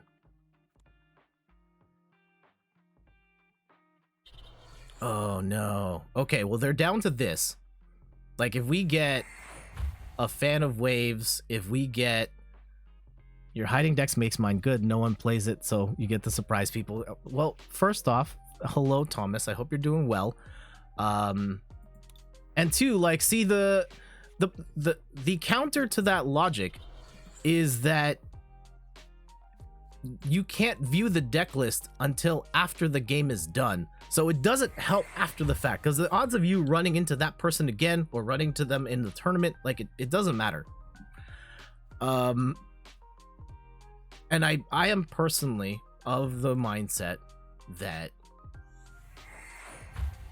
the knowledge, like, I am very much pro share strats. I think that adds, oh, what, they're not going for the K. I think they really want to knock out a Whimsicott first. And we get Fan of Waves, and we're going to knock that energy off. And now we wait. Now, they might have a Pocket Mew VMAX ready to go. They're also running out of cards here. And they burned one of their switches. They will get the attack off and attach. So now they've attached all the special energy they're going to attach for the rest of the game. Regionals that should be closed. Okay. I take it then you are an active player, both online and IRL. I have not played in an IRL event. And they're going to boss up probably the Whimsicott. Okay. I don't think they're going to KO Uh-oh. They might KO Whimsicott here. And that's bad. Yeah, I agree. Well, I don't think it should be. I think that is an awesome part of it. It is definitely the hardest part of it. Uh-oh. Damn it. We will attach. So there's a couple ways of thought we can play this.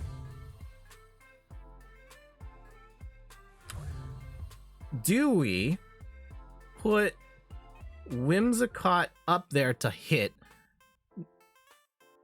I think we're going to go Bidoof. And we're going to wait. If they have boss, it is what it is. They're down to 2 cards. If they don't,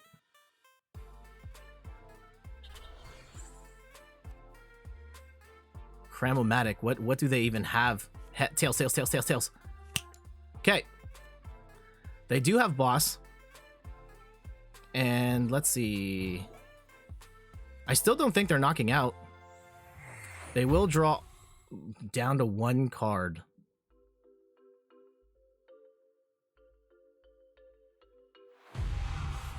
Okay, so they're down to nothing here. Ooh, what's the play? A couple of ways of going about this. Do we gamble?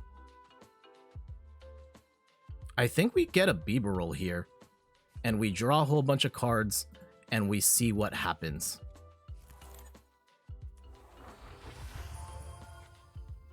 Because even if we get like a boss and just like drag a Genesect up, which I think that's the play. Oh, Pumpkaboo is 2, Genesect is 2. I think that's what we do. We pull up Genesect and we play Path. We attach energy here, and I could Fluffball Star for whatever that's worth. Which I guess we might as well. Do we hit Pumpkaboo with that? Actually, yeah, we do. We hit Pumpkaboo just in case they have a scoop up net or something to knock that stadium off. Get the KO. They have no cards left. Sure, they can play that stadium. Did we deck out Mew? Did we deck out Mew VMAX? They're not taking 4 prizes here. They're just not. I think that's it. Did we?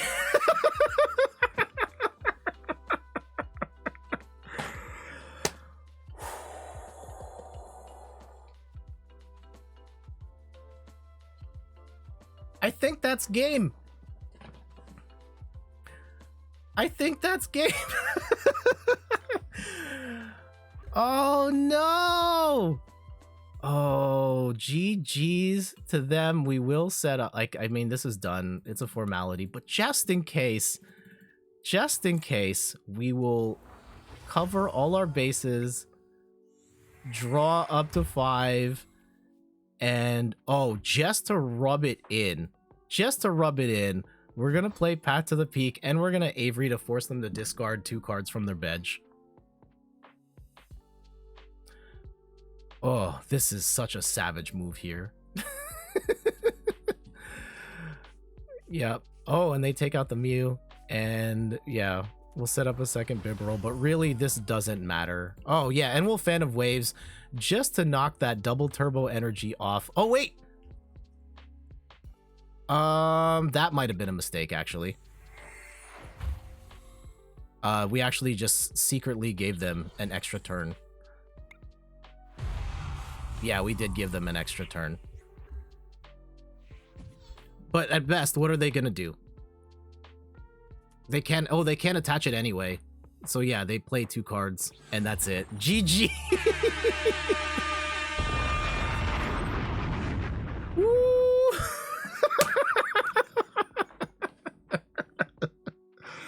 Oh, trolling the best deck in the game. Love to see it. Love to see it. Game over. Holy Cow. Man, who needs a new VMAX when you've got a Whimsicott VSTAR. Jeez. Game over. And MacGyverisms, welcome back. And you're right, Secret Ply. What I ended up doing is I used Fan of Waves to put the double turbo energy back into their deck. So they had 1 card left at the end. Anyway, get those emotes up. Flood the screen, flood the chat with emotes, spam them to get hype for a massive victory for Whimsicott VSTAR. Woo, that was a massive win. And yeah, Whimsicott kind of proven to be legit here. We love to see that. Love to see it. Jeez. Okay. Okay. Wow. That yeah, we've had decks in the past that we've played Mew VMAX on the stream and it's been kind of dicey. And other decks that kind of surprise. This might be the most surprising one. We've done very well today with Whimsicott VSTAR, and it's kind of impressive. It's I mean, it sucks being on the other end when you are playing against Whimsicott and they're stopping you from attaching energy and they're stopping you from using all the abilities and they're knocking off all of your energy that you did get in play. It's the worst. But when you're on the other end and you've got that level of control over how your opponent plays the game, especially when they're playing literally the best deck in the game. Oh, the power trip on that. It's something else. Just chef's kiss. And there, we did it. We've beaten. We beat Urshifu today. We beat Arceus today. And we beat Mew. All in one session with Whimsicott. And if you have a deck that can beat all 3 of those right now, you're living the dream. All right, let's take a moment here to actually, you know what? I know that we oftentimes do a whole bunch of pack openings. I don't have much in the way of packs to open right now. I've got 3 Brilliant Stars that I'm saving for trades. I've got we've got 3 packs. So we've got 2 packs of Fusion Strike and 1 pack of Vivid Voltage to open up here. Then we're going to talk about some big Pokemon news. And then, do you want to see... I kind of want to run a deck that I've been working on, that I've been workshopping for the last few weeks. And we'll see if that does any good. If it bricks really bad, then maybe we'll go back to Whimsicott. All right, let's open a Vivid Voltage, then open 2 Fusion Strike. All right, Pikachu, don't let us down. I want some fire. Give us all that hollow. And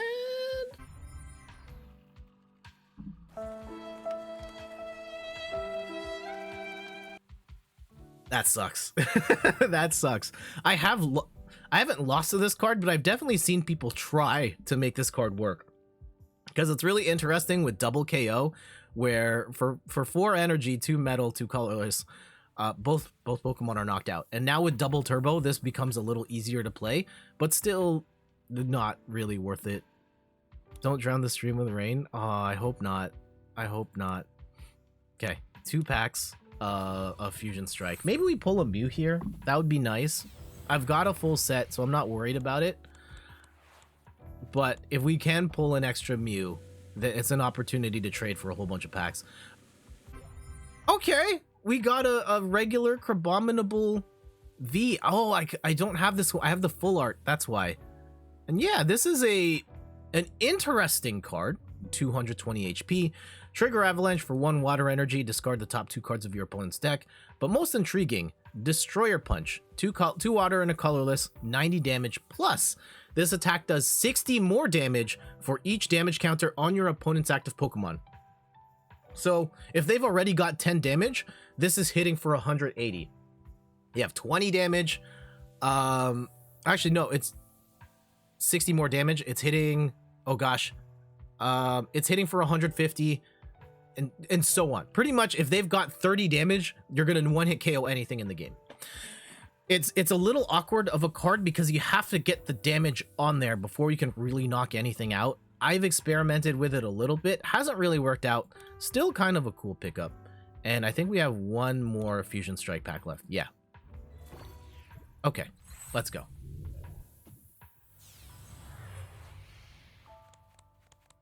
Again, I'll take a Mew. I'll take a Genesect. I'll even settle for a Gengar.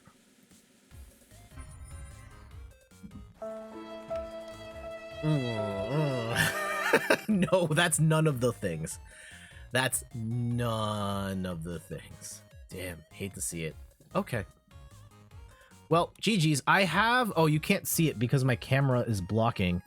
I've been hoarding my coins and my tickets. So we've got 9,200 coins. That's like 40 packs. And then with a bunch of tickets here, we've got like 10 or so tournaments we can play in. And I'm saving all of that for when Astral Radiance hits, because I want a whole bunch of free packs when that drops. Jesus. Yeah, I got a hoard. I've got pretty much everything I want from Brilliant Stars at this point, so there's no reason for me to open any more of those packs, or at least burn resources to get them. And let me just set up here. We got to talk about some Pokemon news, some Pokemon TCG news. And I just need to set up one thing. I should have had this set up earlier. Where is my browser scene? Here. Okay. Game view browser. Window capture. Oh, wrong one. Sorry, give me 1 second here, and I'm gonna queue this up. We're gonna be talking to our homies on YouTube. So if I'm a little slow to respond to the chat, I apologize, but we'll definitely have some back and forth on this, because this is exciting news for the game. Oh, my camera's gonna block some of this stuff here, so we'll just look at ads. All right, cool. Earlier this week, the Pokemon Company dropped a major reveal. We've got a special set coming out later this summer. Actually, it's July 1st in North America. I believe July 1st internationally. And it is a set based on... Oh, wrong camera.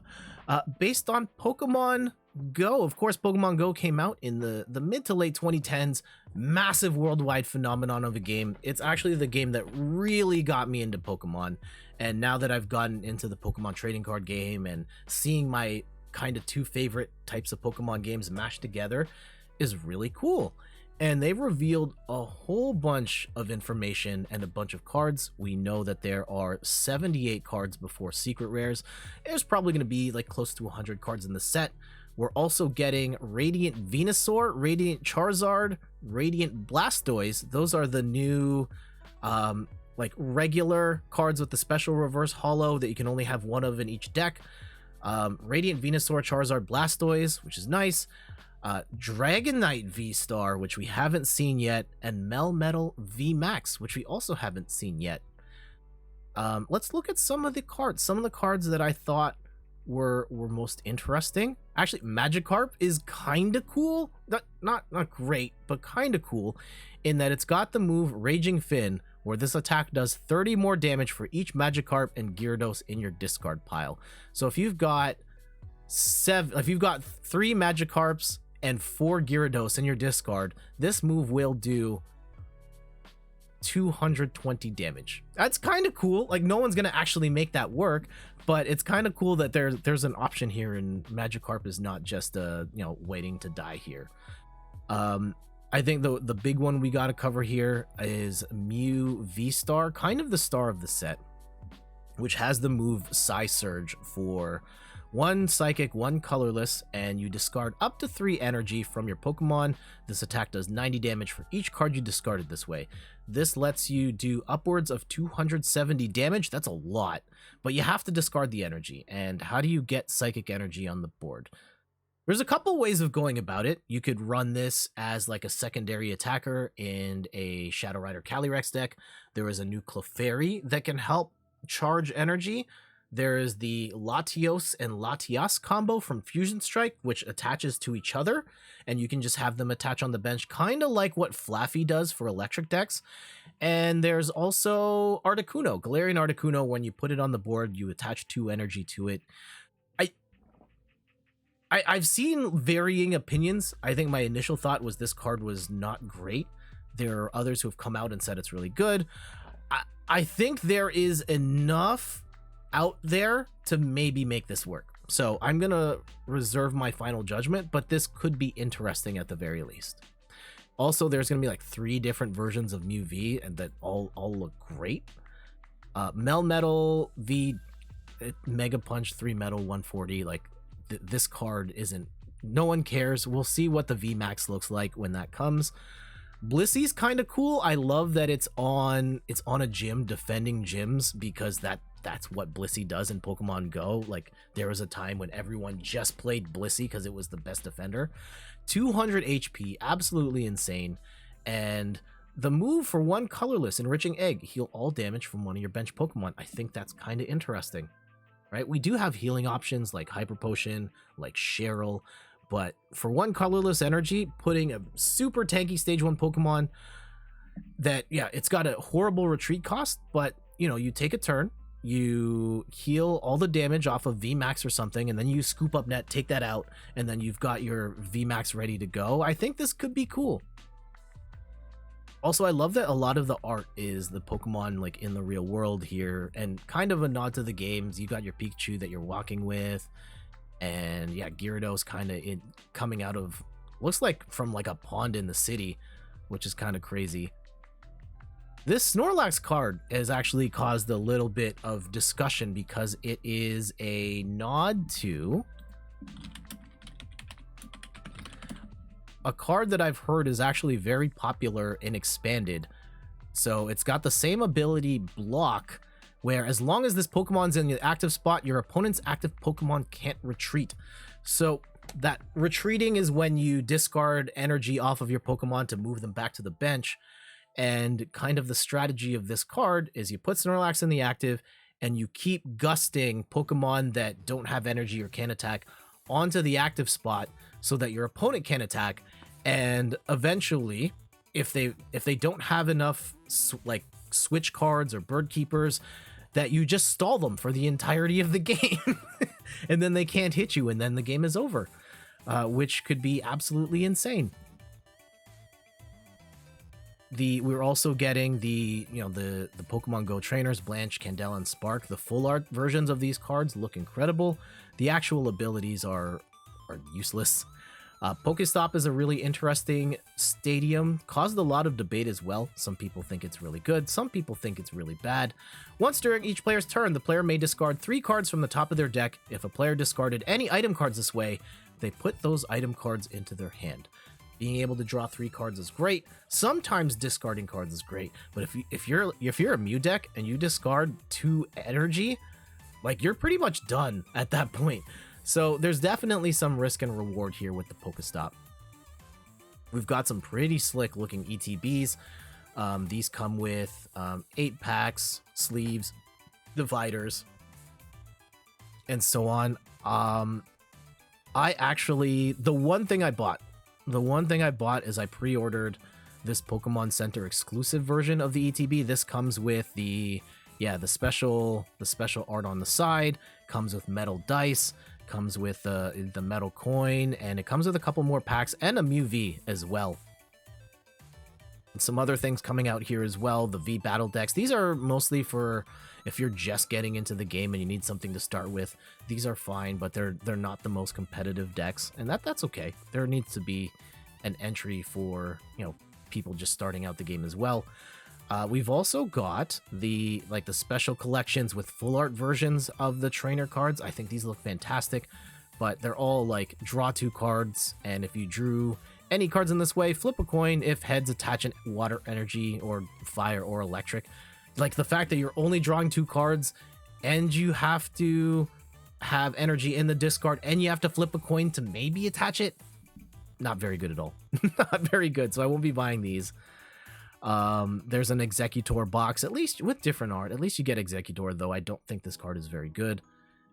And this set, the Radiant Eevee, Shiny Eevee, it's got 8 packs, plus it has this playmat, which looks incredible. I don't need any more playmats, but I would love to have that one. I don't think I'm going to be buying extra packs, especially for a set that's so small, and we're getting the ETB. I think that's more than enough. We've also got some tins, and these usually have like 5 packs. Oh, this comes with 8 packs. Wait, no, the tin comes with 5, right? 4. Okay, 4 packs plus the promo card. Not bad. And then we've got these tins as well. And Pokeballs. And is there any other cards that we need to... I don't think so. Yeah. So that's what we know right now. These are coming out in July, and I am looking forward to getting some stuff from here. Is there any cards in this set that excite you, or any products in here that you're like, yeah, I really want to get that? Let me know, either in the chat or in the comments. All right, you ready to get back to the game? I think I will. Can I, like, I'm gonna indulge here a little bit with the last hour or so of the stream and show you what I've been working on. I don't necessarily think this is the greatest deck in the universe, but this is my deck and I love it for my deck, and I'm trying to figure out a way of making this particular combination of cards work. Okay. Here we go. Alright. Last time, I had built a deck with Arceus and Lucario VSTAR. And ever since then, I have been playing variations of that deck a lot. I really like Arceus as a attacker and energy accelerator, and I absolutely adore Lucario VSTAR. I actually have Lucario V on my desk here. I love Lucario VSTAR as an attacker because it hits a bunch of normal type Pokemon for weakness, and even if you're not hitting for weakness, Lucario hits for so much damage, while also being kind of tanky and having 270 HP. And I've been trying to round out the deck of Arceus Lucario with some extra Pokemon and some extra tools to try and help cover some of its weaker matchups, in particular fighting against Mew, fighting against Urshifu, And here's kind of where I'm at right now. And I know that there are other people who've made decks, like there's a Sylveon version out there and other ones with Moltres and some other stuff, baby Moltres, but I really wanted Lucario in the deck. So here's what we're kind of working with right now. Of course, we've got a 4-3 line of Arceus, primarily for consistency, and if we need to run the deck as an Arceus deck straight up, I think in particular against the Malamar matchup, we can do that. Of course, Arceus has Trinity Nova, does 200 damage, accelerates to the bench, and has Starbirth to grab 2 cards, which is amazing for helping set up. We also have Lucario VSTAR, which does 120 damage plus 120 more if you're fighting a Pokemon V.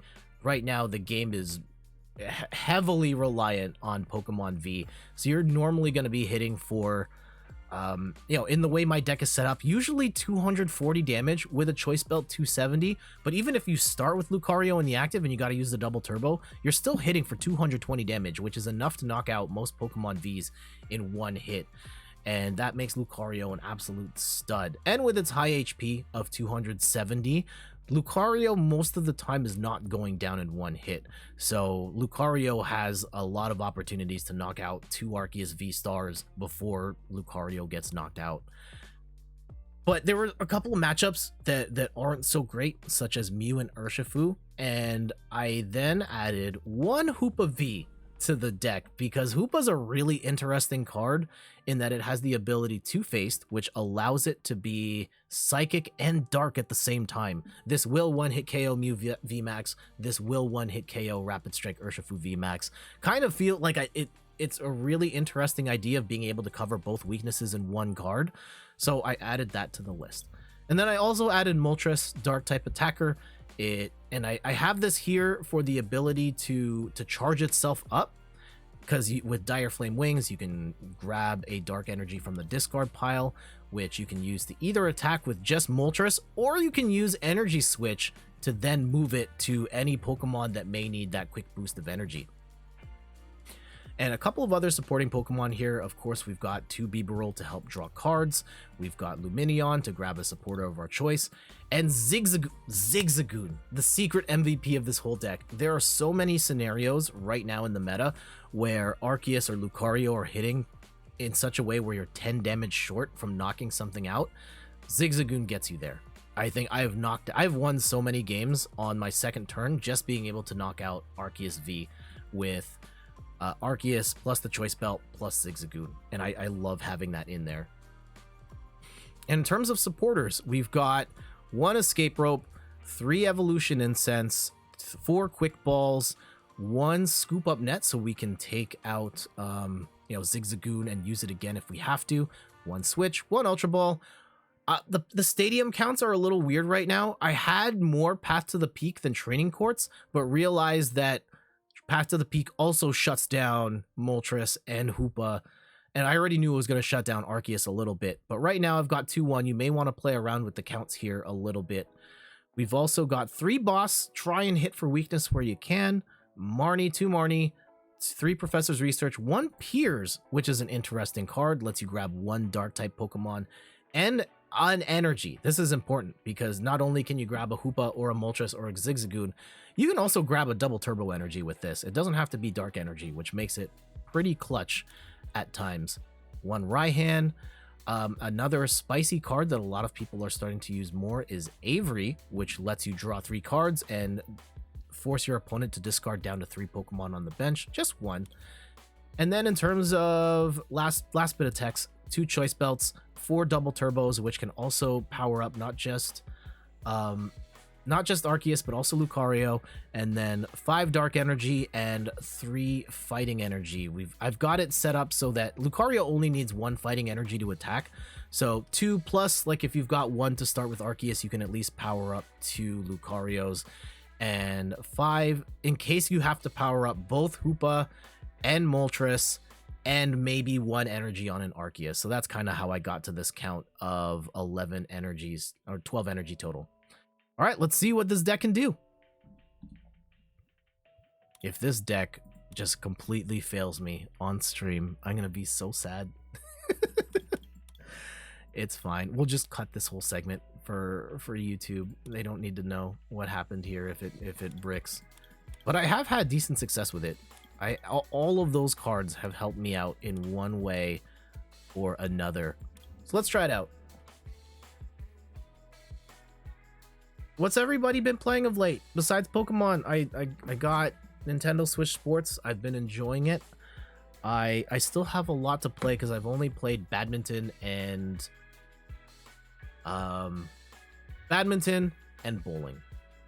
And with badminton, my question is does the rotation of your Joy-Con matter at all to the trajectory of the birdie? Inquiring minds want to know. Okay, this is not the worst setup here. Only Arceus, but we are going first. It looks like an Arceus and Teleon build, which is fine. They're probably not attacking here. We are in position to get the trick play set up. I don't know if it's going to matter. If they've got 2 Arceuses set up, then it's not going to matter as much, but let's see what we can do. Ooh, we have 3 Arceuses set up. I don't know if I want 3 set up, but I definitely want 2. And the fact that they started with Arceus on the bench is not ideal for us. They're probably intentionally did that to get the keep calling. Yep.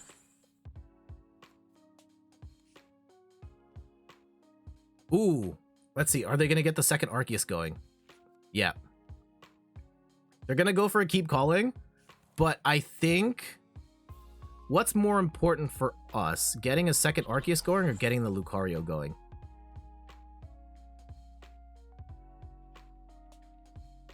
I think we're going to knock out an Arceus, charge up the second Arceus, and then we'll save Lucario for later. But we have all the pieces we need to get this trick play going. Check this out. Oh, we have our secret Lucario here. Okay. Check this out. Check this out. We're going to attach the dark energy to Arceus, and we're going to turn this Arceus into a Lucario instead and instill the fear of God into them. And they're like, damn, I really need my... And we're going to boss. And we're going to bring this Arceus up. Okay, Starbirth. And, you know, we're going to be short on cards. That's going to be the problem here. I don't have any sort of draw support here by going for this KO right this second.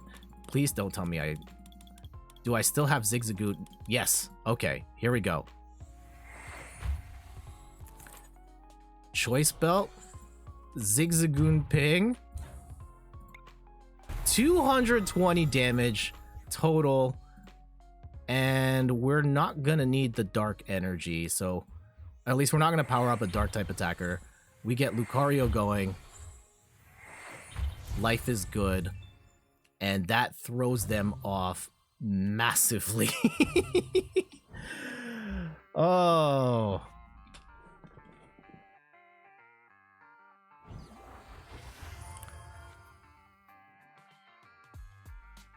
We would be close to one-shotting this Arceus. Like, even if I don't get Lucario V-Star, with the Choice Belt, I would be hitting Arceus V-Star for 300. Unfortunately, we don't have Arceus...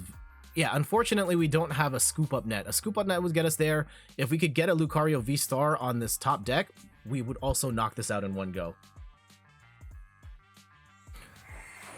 And unfortunately, they have...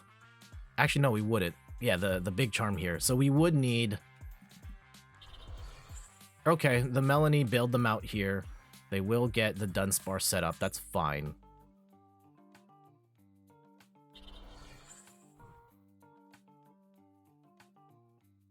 If we had Boss... Okay, Path to the Peak doesn't matter in this match anymore. And yeah, Lucario is still going to hit like a truck. It's still going to hit harder than Arceus, even with a Choice Belt. So let's actually put the Choice Belt on Lucario here to hit even harder going forward. Let's see. They're going to go for, what, a Drizzile, or are they going to get another Arceus powered up here? Yeah, they're going to risk it for the biscuit. I don't blame them.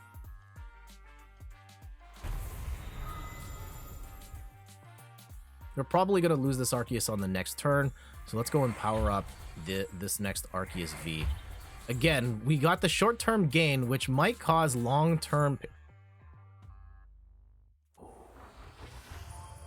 Okay. I'm still, unfortunately, a little short here on stuff. We will land a huge hit. 210, and we will take an opportunity to at least charge up this Arceus. And we're pretty much... Like, if they have, like, a Sharon's Care or something here, that could skew things. That would be a problem. Because between Sharon's Care and Dunsparce, that really skews our prize trade here.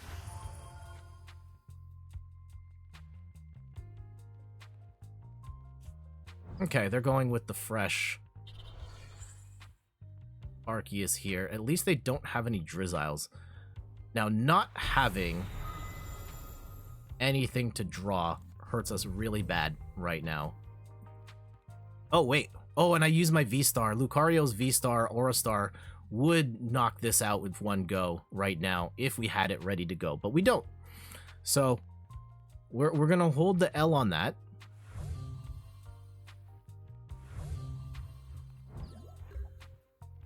And I really need... Ooh, here we go.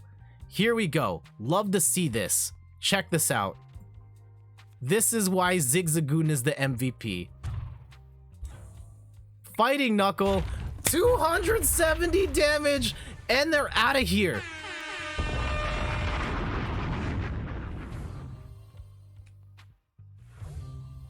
I don't think we're out of the woods yet, but this is looking kind of grim for them. They pretty much need to, like, Sharon's Care and hope that I don't have the cards. Like, if we top deck like a boss or something, they're toast.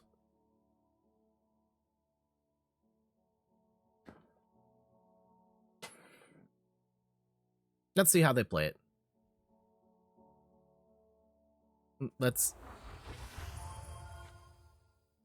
I kind of hope they Marnie us here, though. That's what I really want, because we've been playing top deck this whole time, and maybe the Zigzagoon gamble, I feel like, has really paid off here, but we'll see.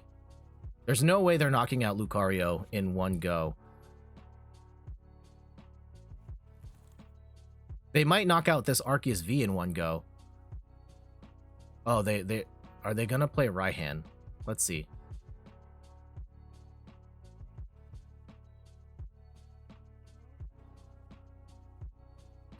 Huh.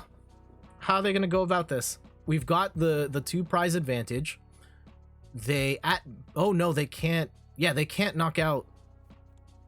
Maybe if they get an Inteleon set up here, like a quick shooting Inteleon, they can knock out that other Arceus.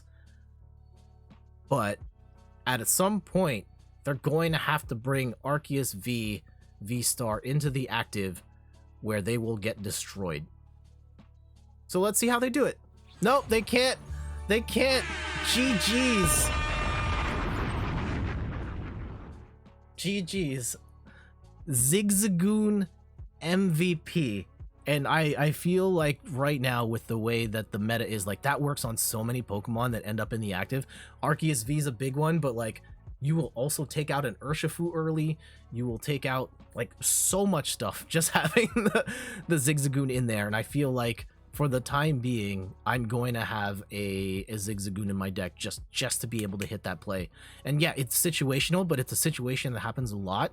And just being able to get that one knockout advantage early can be enough to swing the game. And that time was insane, because the combination of Choice Belt plus Zigzagoon was able to get 280 damage on a fresh Arceus V-Star with Dunsparce on the bench, stopping weakest anyway. So it didn't matter. It didn't. We got him. Love to see it. All right, we're cooking. We're cooking. This deck already instantly justified. I hope we can get like a match to show the dark, like how it works in a dark matchup, or like in a psychic matchup or a fighting matchup. Oh, this might be it. You think we're playing Mew here?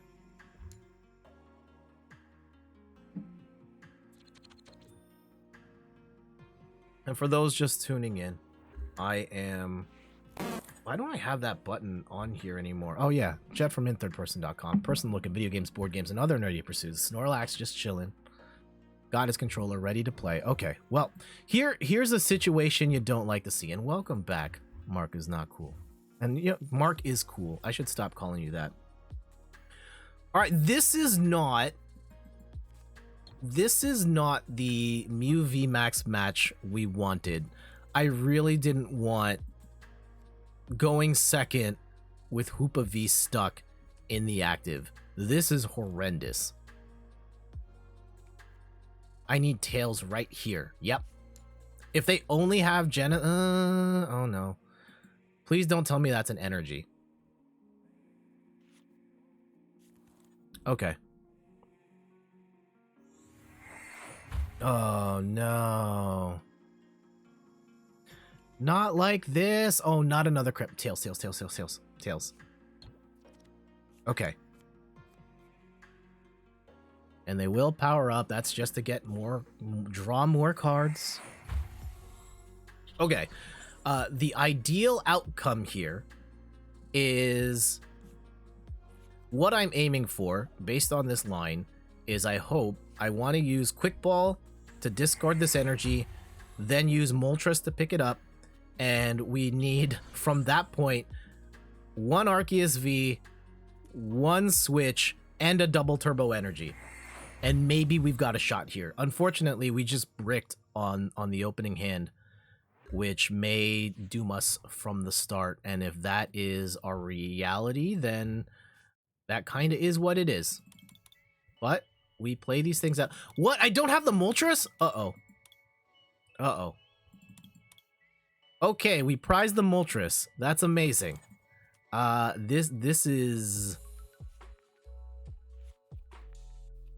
This looks terrible now.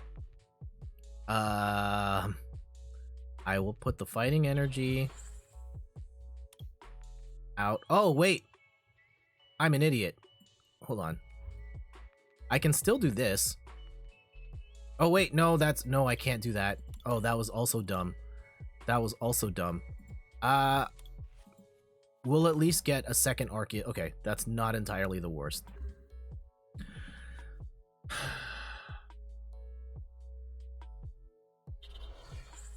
Okay.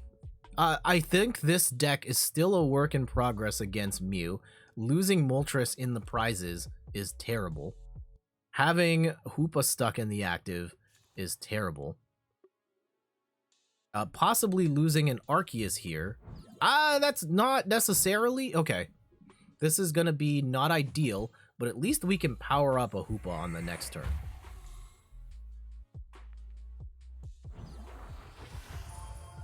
Though, I don't like our odds against this. Where's Whimsicott when you need them? Am I right? Yeah, unfortunately, we just bricked on the... Oh, no. And they're going to get the Alessa Sparkle. Oh.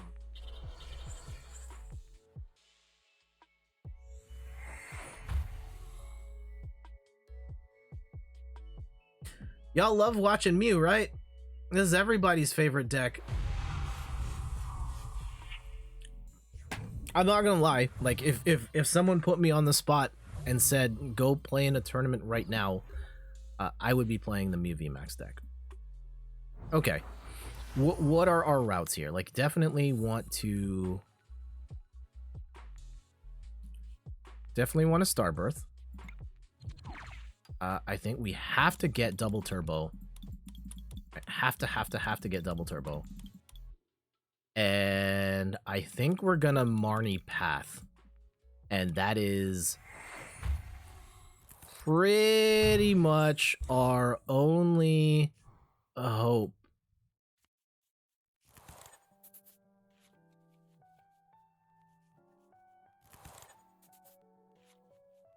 Okay. I do get a choice belt here. We're not going to need choice belt on Hoopa. Hoopa will one-hit KO anyway.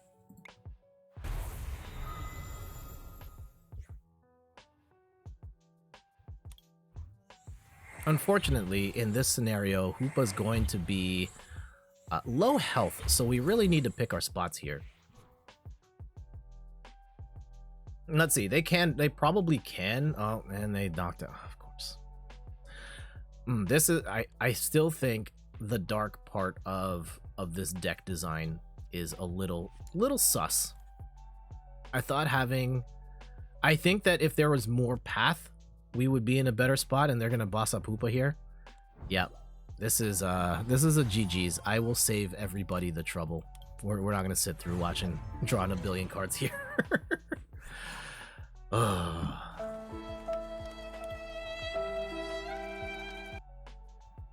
Okay, so that's definitely something that we need to work on. What are people? Yeah, people are running Crobat VMAX as well, and I have a version of it. I haven't tried it yet. And Crobat VMAX, the benefit of that, you're not gonna get knocked out in one hit by Mew. And okay, here we go. We get to run it back on another Mew deck, presumably, or at least a Psychic deck. Yeah, Crobat it draws you cards. It's a tanky enough Pokemon that's not going to go down in one hit, but it doesn't have fighting weak, or it's not strong to fighting. And so that's kind of caused, like, the current Arceus Toolbox deck people are running involves like an Arceus plus a Sylveon plus an Urshifu plus a Crobat, like all of these things to make it work. And you know, maybe I'm being overly cheeky trying to get squeeze as much into the deck as I am. Okay, what do we got? What are we up against here? What Psychic thing are we up against here? Is this a Whimsicott? I have a feeling it's a Whimsicott.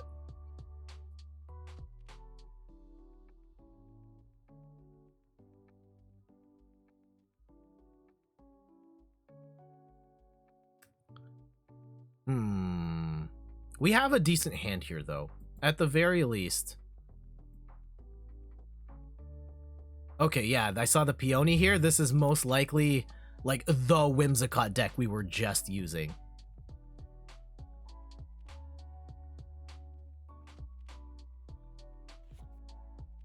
Okay. Ooh, they're going for an early Crobat. That is gutsy, and they do play a Path to the Peak, so we're not going to get Starbirth unless we can get one of our two training courts here. And I was hoping to go for the okay, so it's Whimsicott, so we're not going to play Lucario.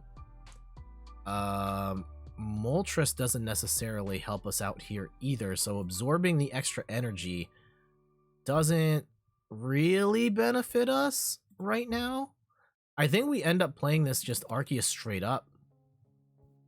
And we fight three tanky Arceuses then. Okay. And let's go 1, 2, 3. Yeah. Give ourselves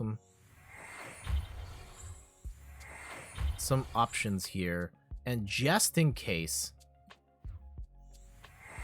if they start some shenanigans here, this is my other concern, is they've got like a whole bunch of hammers and stuff.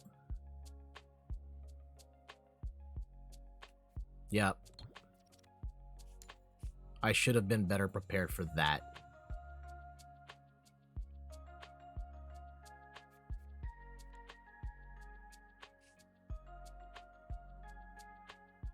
Still not the worst fate here. Okay, they're going for Bibarel. Alright, they'll draw a whole bunch of cards. Like, maybe they land the...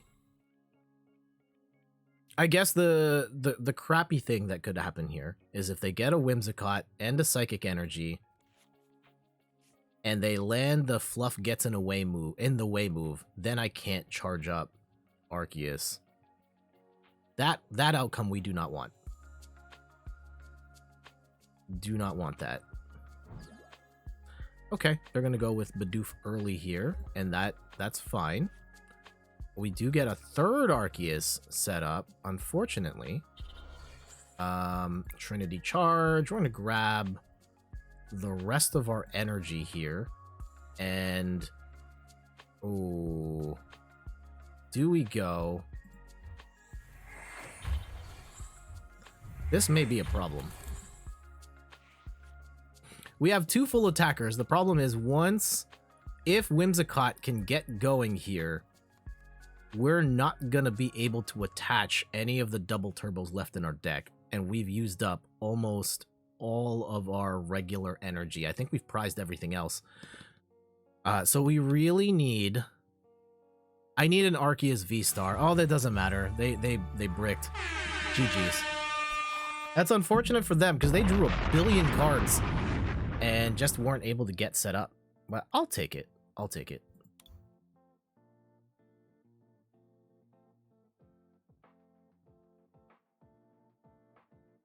For anyone that is playing the game right now, or like that plays Pokemon TCG, what's your go-to deck? What are you running? Are you playing Mew? You playing some sort of Arceus variant? You playing that Urshifu Moltres deck, which I think I'm gonna have to learn at some. Everyone's playing that deck right now. I think it's a very hard deck to play, and playing against it, I have won a number of games simply because the opponent misplayed. But I know it's a very hard. Yeah, this is the deck I was just talking about with the Crobat, VMAX, and the Sylveon. They're kind of doing the same thing. Probably better than what we're doing right now. But we're gonna try. Oh, this is a horrid first. This is a poison pill hand right here. I have to lose so many good resources for a chance at getting an okay setup. I hate losing the Lucario. I hate losing the Bibarel.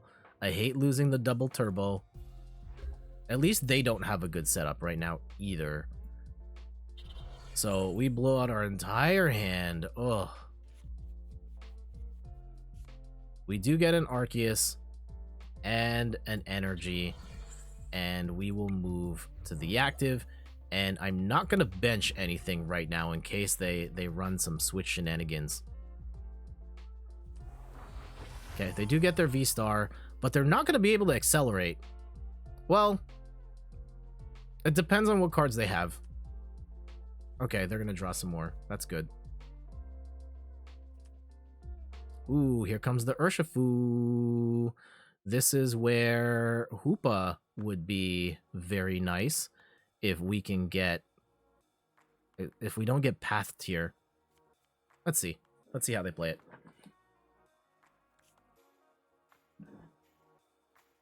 Yeah, they're going to set up as wide a bench as they can to set up here. I think they are running the more optimal version of the deck we have right now. But I really want to play Lucario. And I think Lucario is going to get better later with some of the cards that are coming out in Astral Radiance and in the future, stuff like Energy Lotto and the Pickaxe and Grant. There will be things that will help Lucario stand out on their own, but we're not there yet. So let's see how they play this, because they don't have any way of quickly accelerating here. Yeah, they will get the attachment, but do they have like a Melanie or something? Do they run water energy? They don't have any. Yeah, so they're kind of stuck for at least one more turn. We will get a knockout here. And okay, we're not going to get a knockout now. That's actually kind of unfortunate for us. But this is weak to fighting, so we have fighting. This is weak to psychic. We have psychic. And do we run? I don't know if we can run the trick play here. Maybe we burn the evolution incense just to thin the hand? No. Okay. What do we want to play? To try and beat the Arceus or try and beat the Starbirth? Yeah, I don't have the right combination of cards to like land a cheeky knockout on anything at the moment. And yeah, do we draw a double turbo? And I could get a Lucario V-Star set up. I know that this is going into the active next. So maybe we grab a Lucario V to set that up and instill the fear in them. And we can get to V-Star on the next turn. I'm scared to bench that second Arceus. Because, yeah, we could have a second Arceus V-Star set up. But I don't know. I am scared that will be bossed up. Ooh. Oh, we got him! GG's. GG's. And I guess the math for them, despite them having, like, the popular version of this Arceus box that people are experimenting with. Of course they're hiding their deck lists! Cowards. Cowards. I know where I can go to Limitless right now. EUIC. I know what list you're running. Why are you hiding it? Anyway, they have the popular version of the deck that we're running, trying to cover, you know, fighting weakness and psychic weakness and all that stuff. But, you know, it might have been the fact that we had all our stuff ready to go. And if they were gonna have to bring up Arceus could have got knocked out by Lucario. Had they brought up Urshifu, Moltres, or Hoopa would have knocked them out. So, you know, maybe there's some sauce here. Maybe there's some sauce. I don't know. And, you know, maybe at that point it's just a matter of who goes first. And I think that is, for better or worse, a big indicator of who is going to win in the Pokemon TCG. You definitely want to win the coin flip. Heads. Hey, okay. Of course, now I'm gonna lose. That I put that out there. Ooh, not a good opening hand. What's everybody got going on this weekend? Yeah, after this, yeah, unfortunately, we're busy tomorrow morning, which is why we're not... Oh, wait, am I going first? Or it's because I bricked, and that's why... Unfortunately, this is a horrible hand to start with. Oh, okay, never mind. This is a great hand to start with.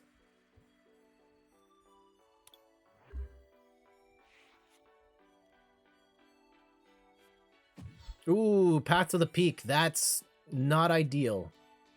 Not ideal. We do have out. Oh, Urshifu too? Okay. This is when we pull out and they don't have energy. Ooh. That is... Okay, let's see what we can do. Let's use Avery to see 3 new cards. Okay, that was not ideal. We do get Arceus V-Star, and do we want to power up? See, unfortunately here, we're not gonna... Oh, wait, hold on. We knocked that out. Wonderful. Wonderful. Now we're cooking. Now we're cooking. I can't get my trick play here. However, I think we still go for the KO. I think we still go for the KO and set up... Oh, no. I think it's... Yeah, how... I definitely want to play Hoopa here. I don't think I'm going to get the KO and the... Because there is a chance that they... I don't have Hoopa on the board right now. I want Hoopa on the board. Yeah, I'm 1 piece short of landing the exact combo that I want. So we're going to be 20 damage short on that, but we also put ourselves in a position where we're going to land a lot of damage on this Inteleon, and we've got our one-hit KO on Urshifu set up.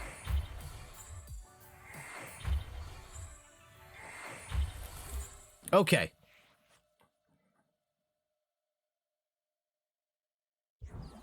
So they will get Inteleon VMAX set up. They're probably going to get the Rapid Strike energy. They may, yeah, they're going to hit a Cheryl here. That's fine.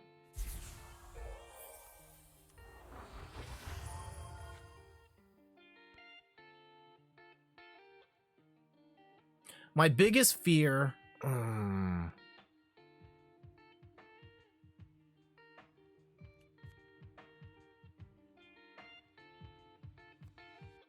I'm most scared of the Urshifu.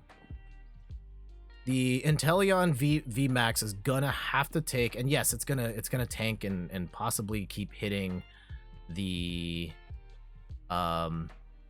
Cheryls, and then we're gonna be in trouble. But I am most scared of the one-hit KO from Urshifu V. So let's see how they do this. At the very least, we have now put the threat, and we'll probably go for that KO next. They will get the Choice Belt, so they're going to hit for... I really like Choice Belt for Inteleon VMAX. Being able to hit for 170 is clutch. Clutch for them. I love that for them. I don't like that for us, but I love that for them.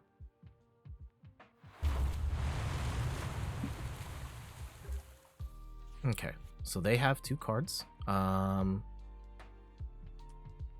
Do we balloon on this Arceus? I don't know if I want that. Let's go, because we may want to save the escape rope. Okay. And I will put the...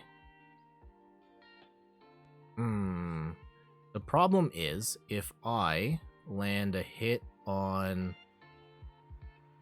I could take the knockout on Urshifu now, but then I lose the opportunity to charge up this Arceus. Which, you know what? Okay, we're risking it for the biscuit.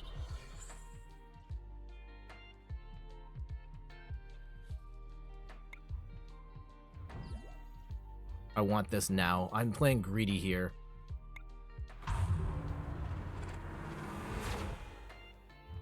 Put the 3 damage on the Moltres, which may come back to bite us later, but we'll see. I want to end this as soon as we can.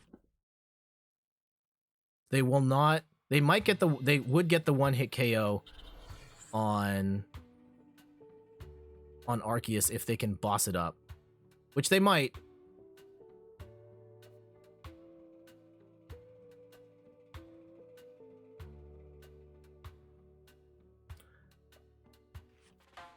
Oh, they're going for the quick shooting here. Okay. What's the play? Do we really... Like, Inteleon VMAX, unfortunately, is like a very tanky Pokemon. And I can escape rope here, which is looking tantalizing, because we either cut off their ability to keep getting Rapid Strike energy, or keep drawing cards. Or the Inteleon... Oh, they'll probably boss up a Sobble at this point. So now I'm not necessarily keen to hit the Inteleon right now, though they only have 1 card. What is that 1 card? Was it a Cheryl? If it's a Cheryl, it's a problem. Or if it's a draw support card, it's a problem. Well, if it's a supporter, I don't necessarily care as much. So do we take the hit with Hoopa right now? Or we take a one-hit KO with Arceus and use it to charge up? I think we do the latter.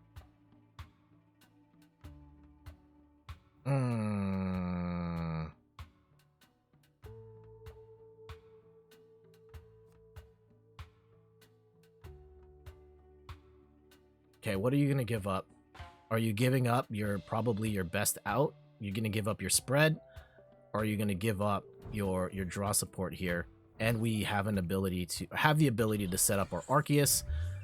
And Path to the Peak doesn't really matter here. At least that would hurt us. So we'll leave Training Court out. Okay. We do get Arceus V-Star. That's great. We do have a boss. That's also great. Hoopa may be a problem. Okay. Let's go and knock out.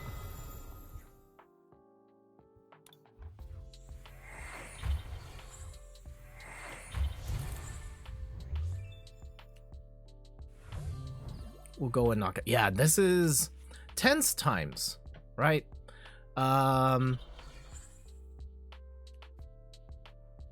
We really don't want them to have Cheryl right now.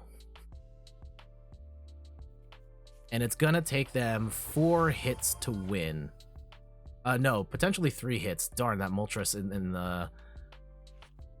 in the active is going to be a problem. And they're going to need... Okay, there's a couple of ways we can go about this. Let's see what they set up on their bench.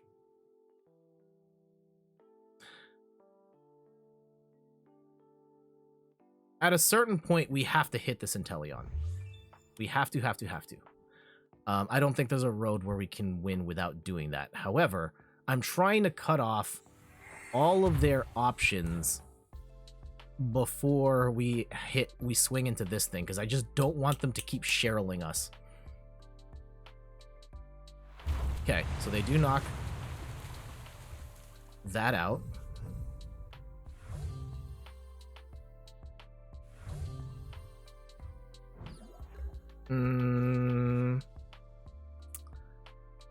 Here, I will take this fighting energy back.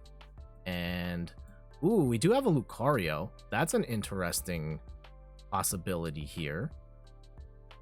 Because Lucario does hit for a lot. This may be a mistake, but I'm going for it. And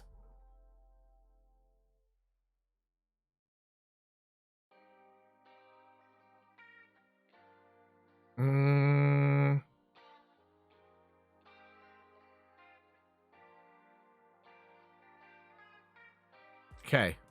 Do they have a Cheryl in these cards? If they do, we're in trouble. I'm risking it.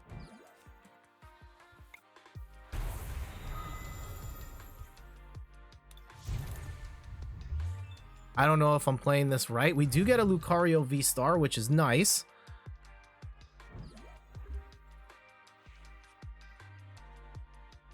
We really need this Training Court to stick. Now it's down to 2 hits. If we can get 2 swings, and hopefully they don't have a Cheryl in hand or a boss.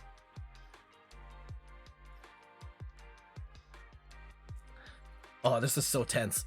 This is so tense. Oh, I forgot about this. That's eventually going to knock out ooh, we might be actually in really big trouble. They may have won this, and this was a massive oversight on my part.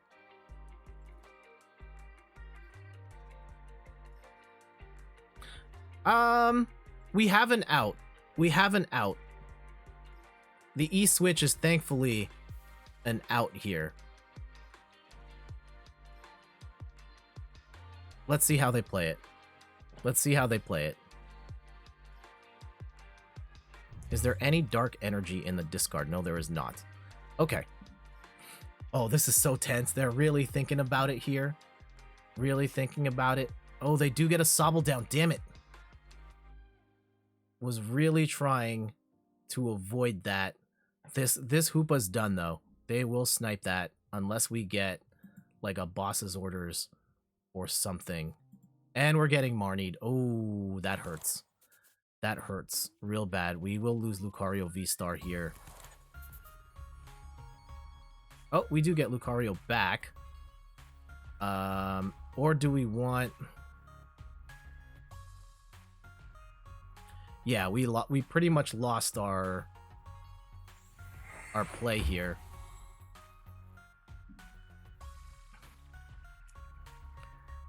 Oh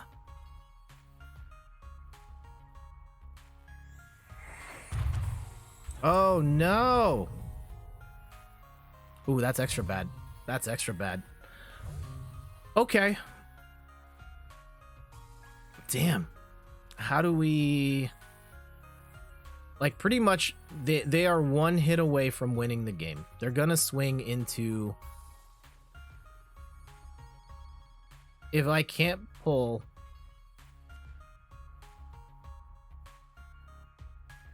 If I can't get Arceus out of the active, we're done. And I need to get Arceus out of the active, and we need to land a hit. So there is a bunch of stuff that has to work right now. Oh, hold on. Hold on. Oh, and we don't have Lucario VSTAR. That's horrible. We've benched what we need, and now we're in an awful spot. Sick.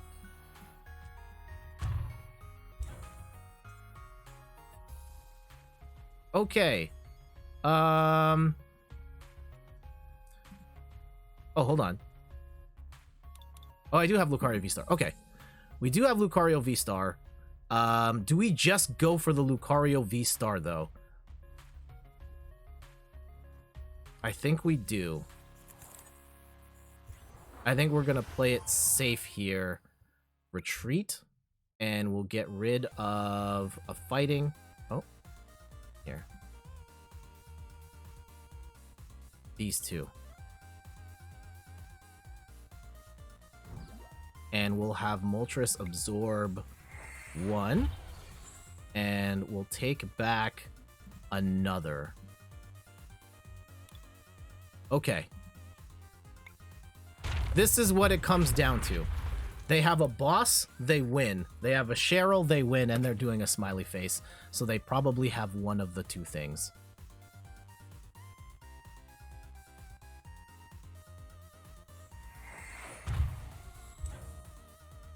And if so, it is what it is. And, you know, maybe we should have swung into Inteleon VMAX earlier. I don't know why they're taking the... Okay. Yeah, there it is. GG's. We tried our best. We tried our best. I don't know. Was there another way? Like, maybe we could have swung into Inteleon earlier.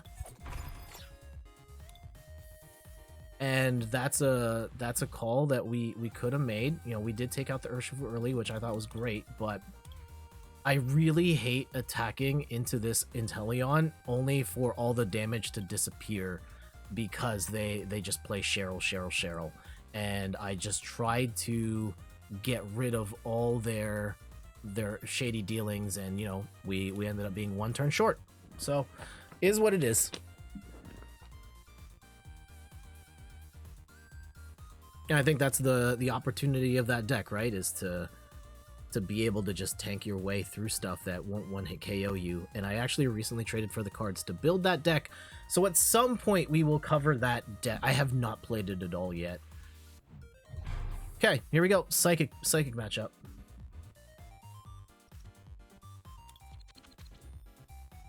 No, we didn't get the win on that, but Hoopa did land the Psychic hit there. Maybe we have to find no, we're not going to find an Electric to squeeze into this thing too.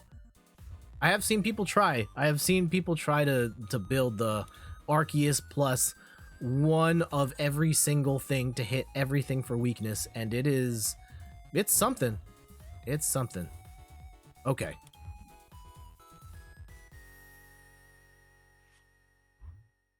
This Mew?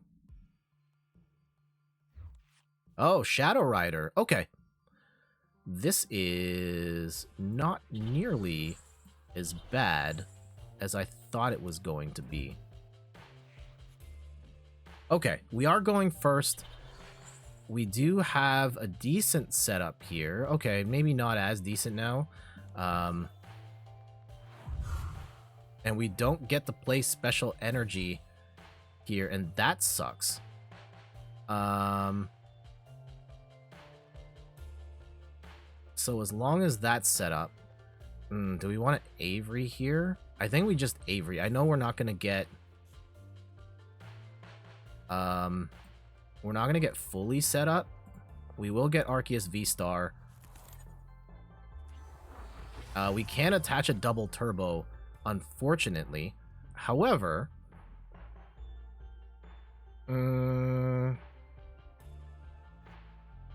we can do this.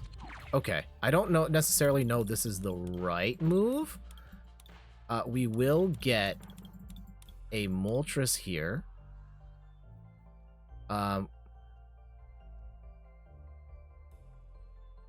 Actually, yeah, let's take... I do want a Moltres. And let's get 2 energy on a Moltres right now. Yeah, let's do that. So we'll put Moltres up. I will go... I don't think we need the Luminion anymore, because we will Professor's Research out of this. And I will pocket a... Do we pocket a Hoopa? Yeah, you know what? Instill the fear of darkness in them.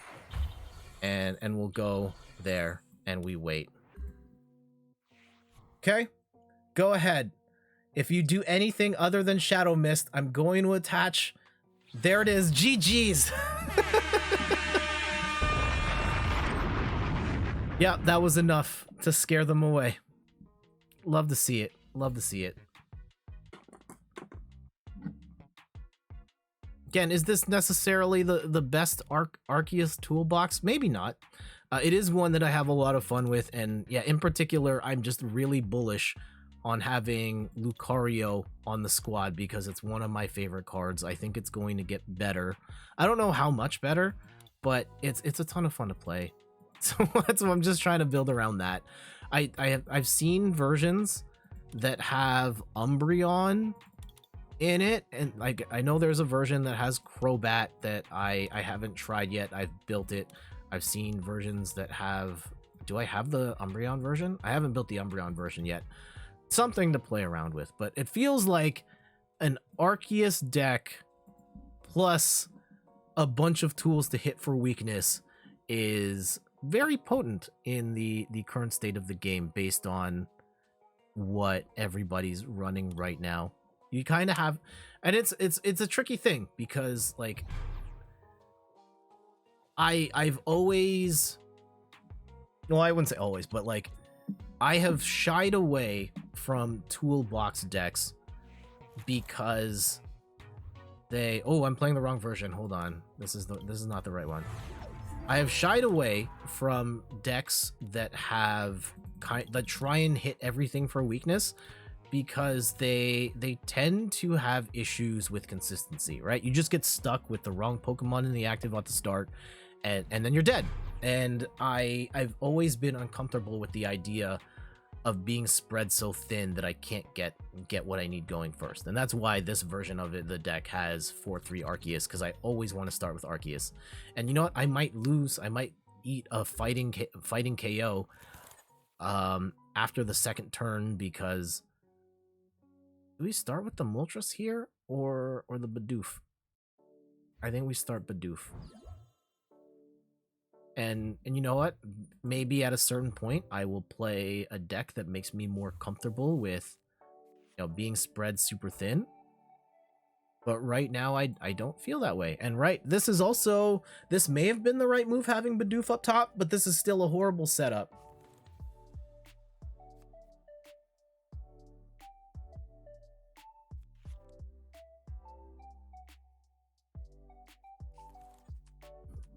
We will get a couple more games in before we wrap up. I think Avery's going to come in pretty handy here to start off. Well, we'll at least knock off... let's see how they play it. I will put the Moltres out there to freak them out a little bit, and we'll put the Choice Belt on Arceus. Let's draw 3 more cards, and we do get the double turbo. We love to see that. And they do knock out the Meloetta. That's good for us. We do have a switch. That's great for us. And what's the play here? Because I'm not going to be able to knock anything out, unfortunately. But we will charge this Moltres, which we like. Do I set up... Okay.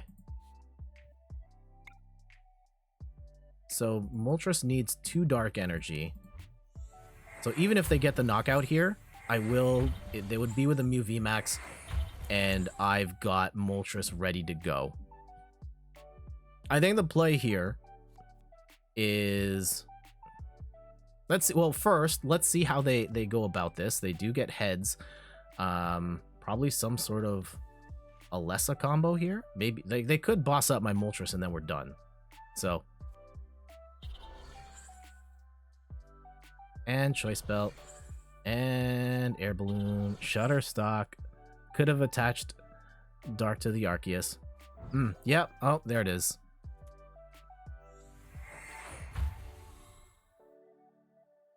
And do they get Mew VMAX? If they get Mew VMAX, we're... I don't think they did. It can be attached to Moltres. Yeah, if Arceus was KO'd.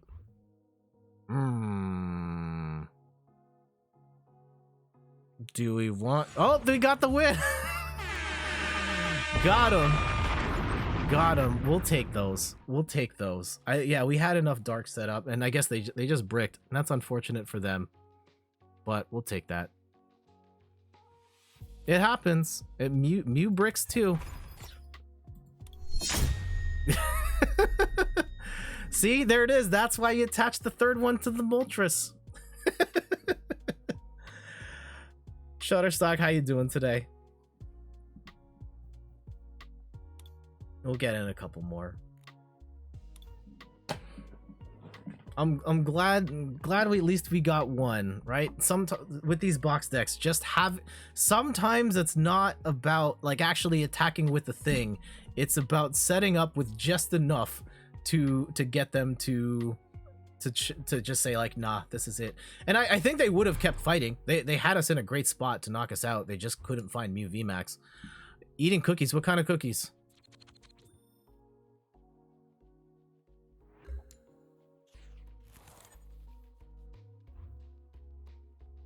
Are we going... Okay, we're going second here. This is not bad. Oh, okay. Going first. So, okay, we're up against an Urshifu deck. And we're gonna... I don't think they have energy denial here. That's fine. Ooh, if they put down one Urshifu... If they put down one Urshifu, we can get the trick play here. They don't have the Urshifu. Okay, that's fine.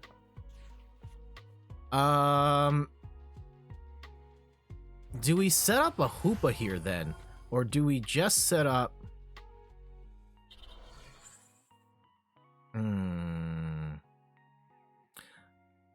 I don't want them to get any more cards than they need. So let's go... What? Hoopa Lucario? Yeah, Hoopa will hit Psychic. Lucario, just to have it ready to go. Because they're not going to be able to knock out either thing to start. I only need 180 damage, which is fine. Definitely want Hoopa ready. Because at this point, now we just retreat. I mean, they bricked on the opening hand, so like I'm not giving myself too much credit here. They've bricked very badly on the opening hand. Yeah, GG's. Checkmate. I don't know. Like I'm trying to get good matches for YouTube, but maybe this is maybe this is it. It's just, here's like almost all of these matches are I play one turn, I get my setup of all my counters, and then they leave. I don't know. Again, I don't think I'm running the most optimal version of the Arceus sort of counter box concept, but it's been working. It's been working to the point where we're not even really playing because we just set up well enough on our own, and this is not good. Not necessarily the worst, but not ideal. We can at least get an Arceus set up here. Okay. I don't want to get rid of Choice Belt. I don't want to get rid of Training Court, but it feels like that's the best card to get rid of right now. And let's put an Arceus on the board. And at least that gives us the option to get some stuff going here. Let's see how they play it. They might get a one-hit KO.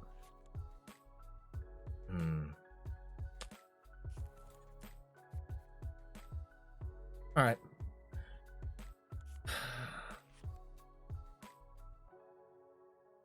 Is Urshifu gonna get his revenge here? Maybe. Ooh, okay. We do get...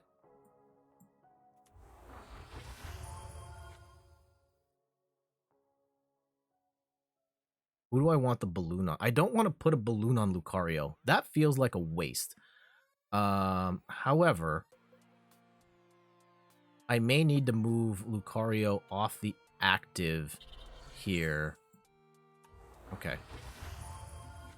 Let's draw a whole bunch of cards. Okay. Excellent. Excellent. Excellent. And we will set up we will charge up something here. Do we? How confident are we in their 3 cards? Because I would prefer to set up a Hoopa here. But if they don't have... Okay, I'm going to guess their 3 cards are bad. That is the gamble I am making right now. Oh, hold on. Oh, I haven't used the... Could I? No. Oh, hold on. I have, Starbirth here. Yeah. So we can get ourselves a Hoopa V and a... Do we give ourselves an... Yeah, probably an E-switch here. Okay. Trinity Charge. I'm going to go under the assumption that Arceus here is dead.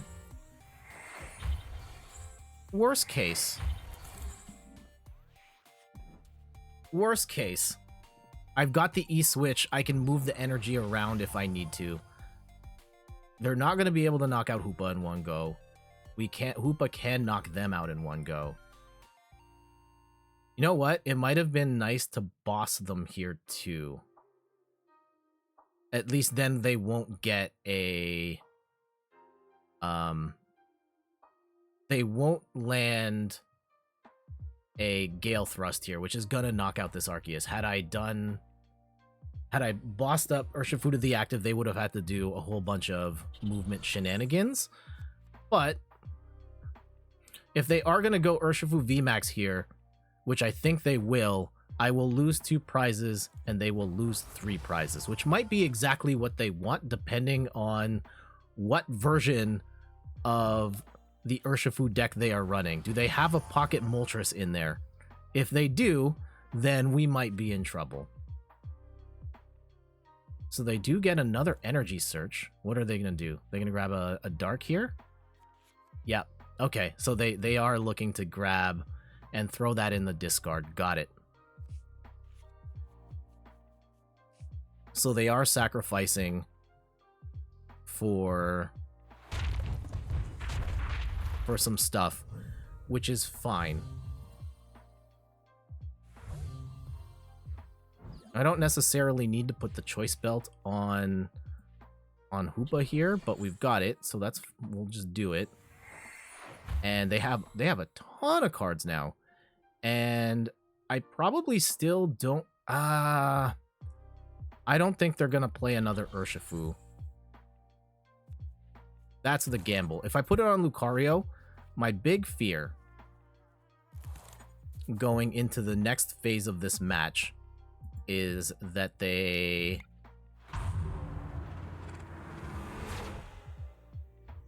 know the Moltres is coming out. I know the Moltres is coming out soon.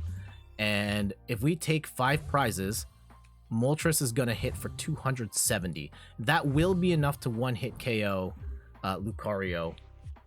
It won't be enough to KO a clean Arceus. Now, they still have options to whittle down our health here a little bit. They do have options, right? They can get your quick shooting Inteleons to land that big hit. Or get enough ping damage on here to disrupt our flow. So let's see how they do it. I'm gonna guess they'll be like oh, there it is. Done. Got him. GG's. And I wonder if I won, like, with this deck. I won against their Hoopa Mulch, or their deck, where they did the same thing, where they put the Shady Dealings Inteleon in the active, and they were banking on being able to move it onto the bench with Tower of Waters, and maybe that's what screwed them over, because that Inteleon does not let you do that. And had they put it on the other one, I don't know, I can't remember if they could, but yeah, not being able to do that was probably a game ender there for them. And again, Hoopa. Who would have thought? Hoopa, MVP. GG's. It's fun. Yeah, having the answers at the beginning. Who would have thunk? That'd work out for us. Secret player just played Tetris Effect Connected for the first time. What did you think of it?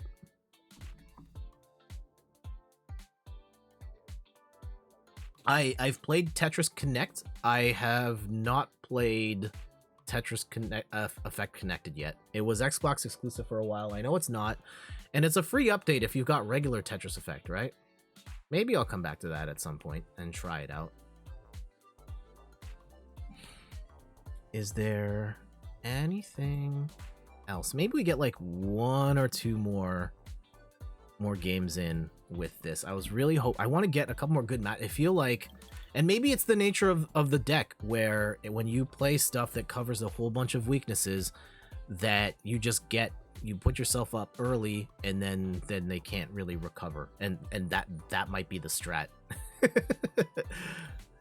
And it seems to be working. Like we've shut like almost all of our yeah, the Inteleon match was tough, and we didn't have weakness on that.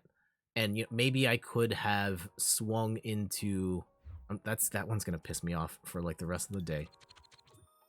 I could have hit Inteleon VMAX early and just banked on them not having a Cheryl to win the game, but it didn't quite work out that time. Okay.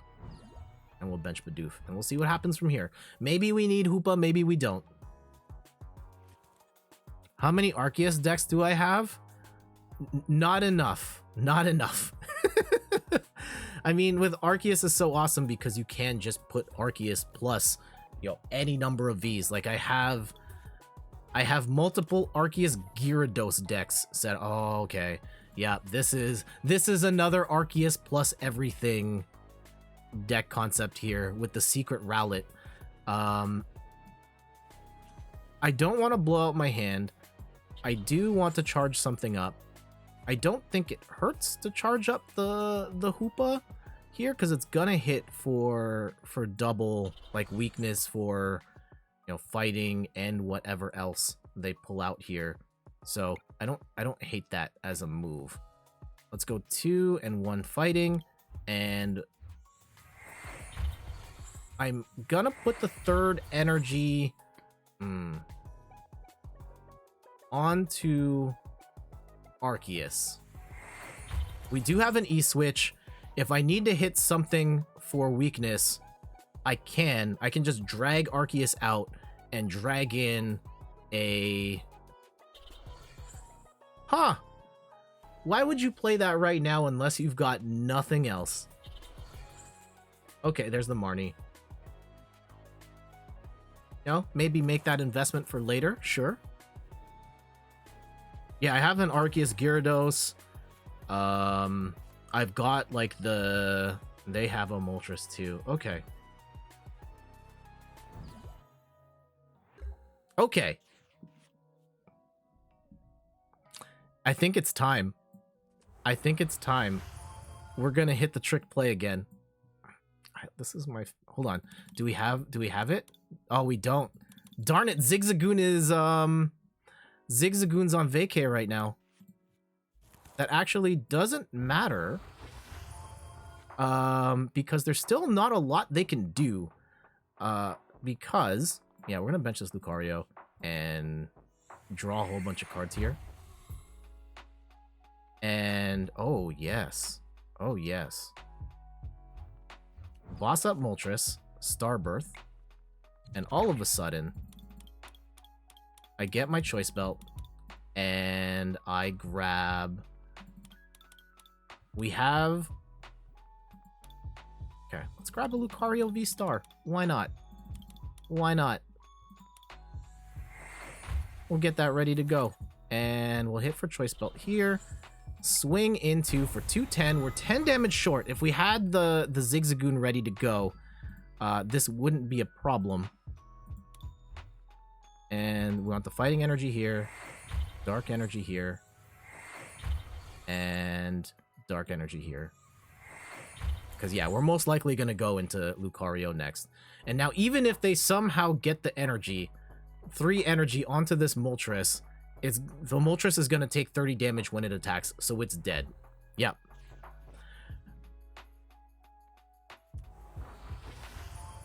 Ooh, Dewey. I can let them suffer on the bench. That's actually kind of fun. Yeah. And let's go and take out one of these two. The Secret Rowlet or this card is a nightmare. So we'll retreat. We'll bring Arceus back out. Swing. And we'll attach one... No, we'll attach the dark. And we're laughing right now. I don't know what deck... Yeah, this is some sort of box concept. And they haven't had the cards at all. And now we have... Yeah, Rip Zig. the Zigzagoon would have helped us a lot here. And they're just trying to get rid of cards at this point. And like, what are you going to drag up? Sure. Yeah, this is done. GG's. So I'm not gonna give ourselves too much credit there. They had a bad starting hand. And what is this deck? So they had a Moltres. It's an Urshifu Moltres. Oh, is this the Gustavo list? Because it has 2 Moltres V, 2/2. Yeah, this is kind of... And with the Secret Rowlet to hit for... Yeah, they're going for the Birdkeeper play to snipe like a Sobble or something. How many Birdkeepers do they got? Yeah, they've got 1 Birdkeeper for the Rowlet. They just happen to start with a bad hand. But there it is. I mean, we've been playing a whole bunch of stuff now. Like, we've been playing Whimsicott. We've been playing like my Arceus crazy creation here, and we've run into so many meta decks, and we've done really well today against like almost all of them. It's nuts. It's nuts. Love to see it. maybe we do like one more. We're risking the win streak. That's fine. The Gyarados is so cute in the background. Which Gyarados? Oh, the Gyarados art. Yeah. I just put this up. I bought it a couple of months ago, and I just haven't gotten around to hanging it up. The fact that the frame is crooked is driving me nuts, but I haven't been able to fix it yet, so it just sits there. All right. What do we start with? Ooh. Not ideal, not necessarily the worst. Are we going first? Yes, we're going first. Okay. At least not bricking. I mean, yeah, this isn't a complete brick. We do get... We can Professor's Research out here and possibly land an attack on the next turn. If we can do that, we're fine. In a worst case scenario, like... I mean, this is part of why I like the Arceus Lucario combo, is that they both share double turbo energy. And in a jam, you can power up Lucario in the active, or you just don't need... You don't necessarily need Arceus in certain situations. That said, I much prefer... Ooh, Whimsicott. You live by the Whimsicott, you die by the Whimsicott. Okay. Please don't get any more Pokemon on your bench. Oh, and they got the Fan of Waves. Damn it. Okay. Not ideal. I was really hoping I was gonna try and do to punch Whimsicott, but that's not gonna happen now. And I think our only real out here... There's no point in putting energy on Lucario. We're gonna blow all of this out. We do get... Okay, we can work with this. We can work with this. It's not ideal. Like, I still don't want to put energy on the Lucario. However, we may not have a choice here.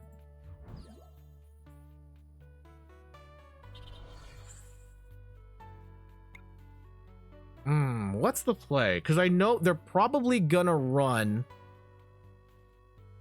Like, a Crushing Hammer or a Fan of Waves is coming, right? But I don't want to put all the energy on myself. 1, 2, 3. That's probably too much energy. Here. And we'll do this, just in case. If they knock out the double turbo... I am still one attachment away from making this work.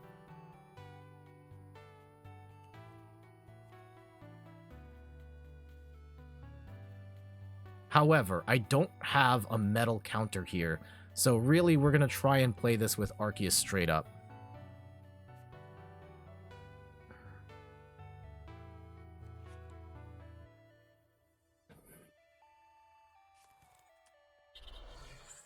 Okay, do they have what they need?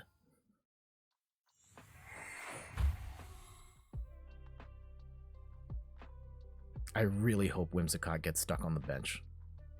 Really hope Whimsicott gets stuck on the bench. They do get the EXP share. That's such an important card to this deck. Have you tried Eldegoss Umbreon Loop from... It is an interesting... deck concept for anyone that doesn't know. Sander Wojcik, he is like a world-renowned control player. He plays a very specific style of game where he specializes. Hold on. What's the play here? Because we can do some cheeky stuff. Like if we take out the Whimsicott right now, which we can, and I kind of like that as an option. Oh, I can bench the... Oh, I have to take that back. Darn it. Okay. Well.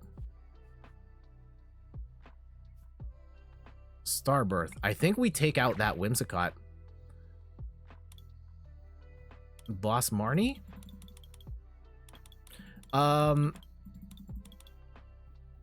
Boss and... Oh, no, I want to power up another Arceus. That's what I wanted to do. I'm getting greedy here by landing the KO. Oh, that's the wrong Arceus. Yep, this.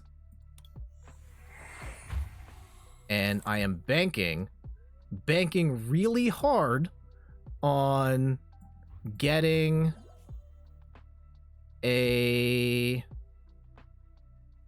I think we put a dark here. Trinity Nova. Oh, wait, that's not going to knock out. Oh, I should have grabbed a choice belt. I can't do math. I can't do math. However, there's still... It's actually made it easier. Minus 20 damage. You're right. I forgot about that. I should have grabbed a choice belt. Well. Yeah, I didn't see the chat. Okay. They will land Trick Wind. They went for another Whimsicott here.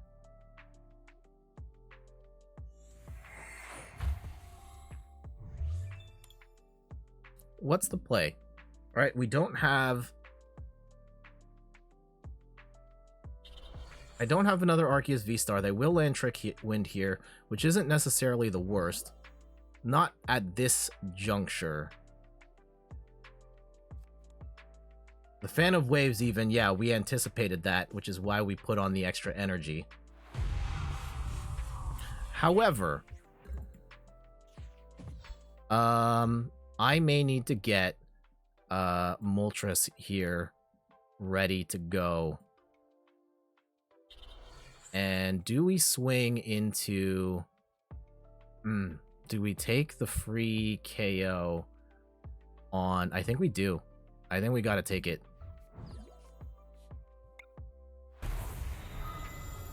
And can we put any energy on... No, we've used all our energy. Okay.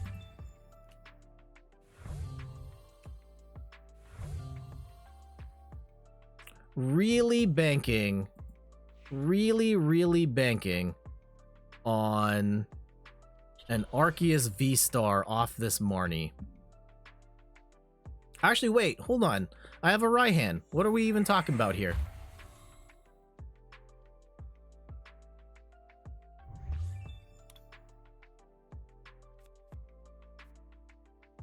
It would be nice to get the KO on... we're not going to get it. Okay.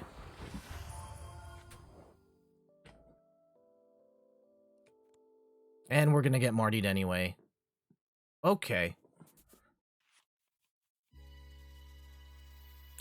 Moltres still might help us out here. Uh-oh. Hammer time. Okay. Oh, no. Not again. Not again. Not again. Not again. Please, no. Oh, and they took the right one. Oh, what? Are you serious? No! No! Okay.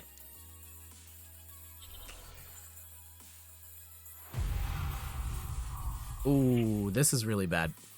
This is really bad. So yeah, the not grabbing the choice belt earlier may come back to haunt us here, like in a really bad way.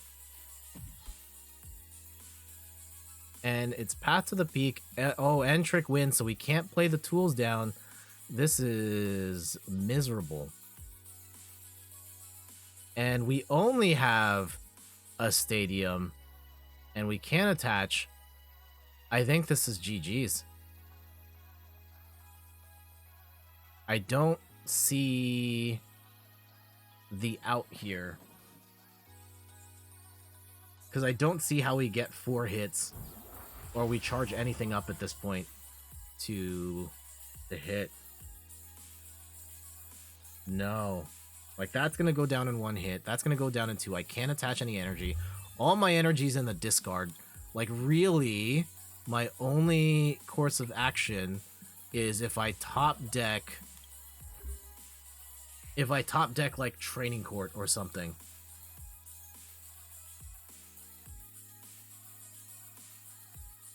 Damn, all those hammers at the end. I should have known. And we should have known. We started the stream with this, and we beat like everything with this deck.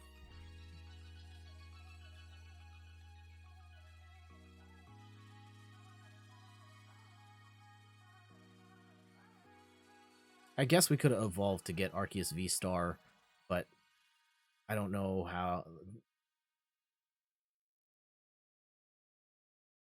We'll see it. We'll see.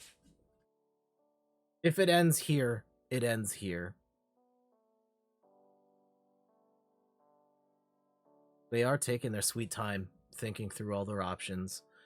What? Oh, okay. Oh, they're going for a snipe.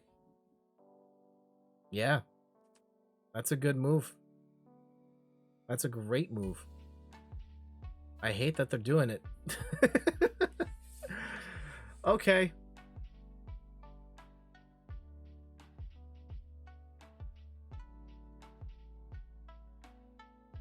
Hate to see that. Ugh. We can't win them all. We can't win them all, and we've already shown today the power of the Whimsicott deck and just having so much in the way of control, from not allowing the attachment of special energies, not allowed using tools, not allowed to use rule box abilities. And yes, it doesn't do a lot of damage, but it can make up for it in other ways, like what it's doing right now. And it can be absolutely devastating. You have to go? All right, take care, Shutterstock. Thank you for dropping by. Hopefully see you another time.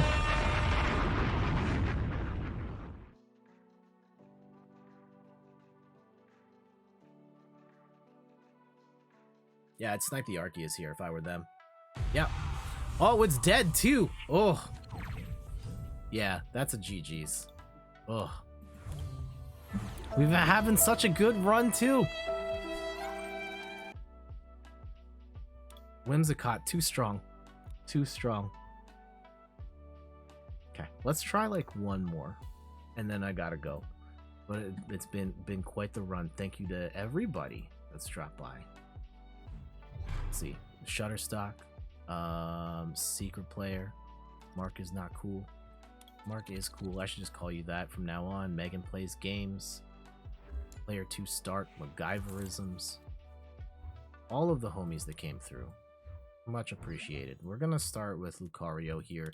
Again, starting Lucario, not necessarily the worst. We do need a fighting energy, but we do have Marnie as an out. And they are playing some sort of dark fighting combination as well. So, this could be interesting. Ooh. Okay, I know what deck they're playing. Yeah, this is the Tai Nguyen list with Arceus and Sylveon and all of the it's the better version of what we're running right now. Oh, they have wait. They have the Hoopa too? Huh.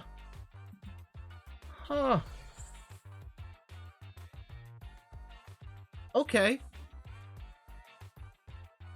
I was really hoping they were to attach a double turbo here. Okay, well, still, nevertheless, I don't hate the idea of, you know, maybe we could have sat, they only have 3 cards, and maybe we're helping them set up. And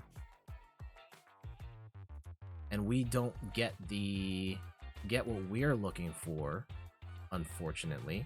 However, is it worth setting up a... No, it's not worth setting up a Moltres here. We're gonna need... We're gonna need a Lumineon here, unfortunately. Okay, so they're running some sort of Arceus Dark Box thing too. And they will get... Do they get... They're gonna get Arceus VSTAR, right? They have to get Arceus VSTAR. I don't think they got Arceus VSTAR. Okay, what else do you got? Oh, they're going for the Zigzagoon play too? No! That's my play! Yeah, you tag the Arceus so you can get that one-hit KO later. But do they have... And the Moltres too. Okay, and they also have the draw. Man, they got an amazing setup here. And, oh, Lucario's dead. Lucario's dead. This is, yeah. That's a wrap. Well, that's why you don't want to start with Lucario in the active. Woo! Well, yeah, let's see what they were running, because they had... Of course they're hiding their deck lists! The tomfoolery. Again, I'm pretty sure I knew... They had, like, a slight difference in what they were running. I probably could have predicted most of what they had. But, I don't know.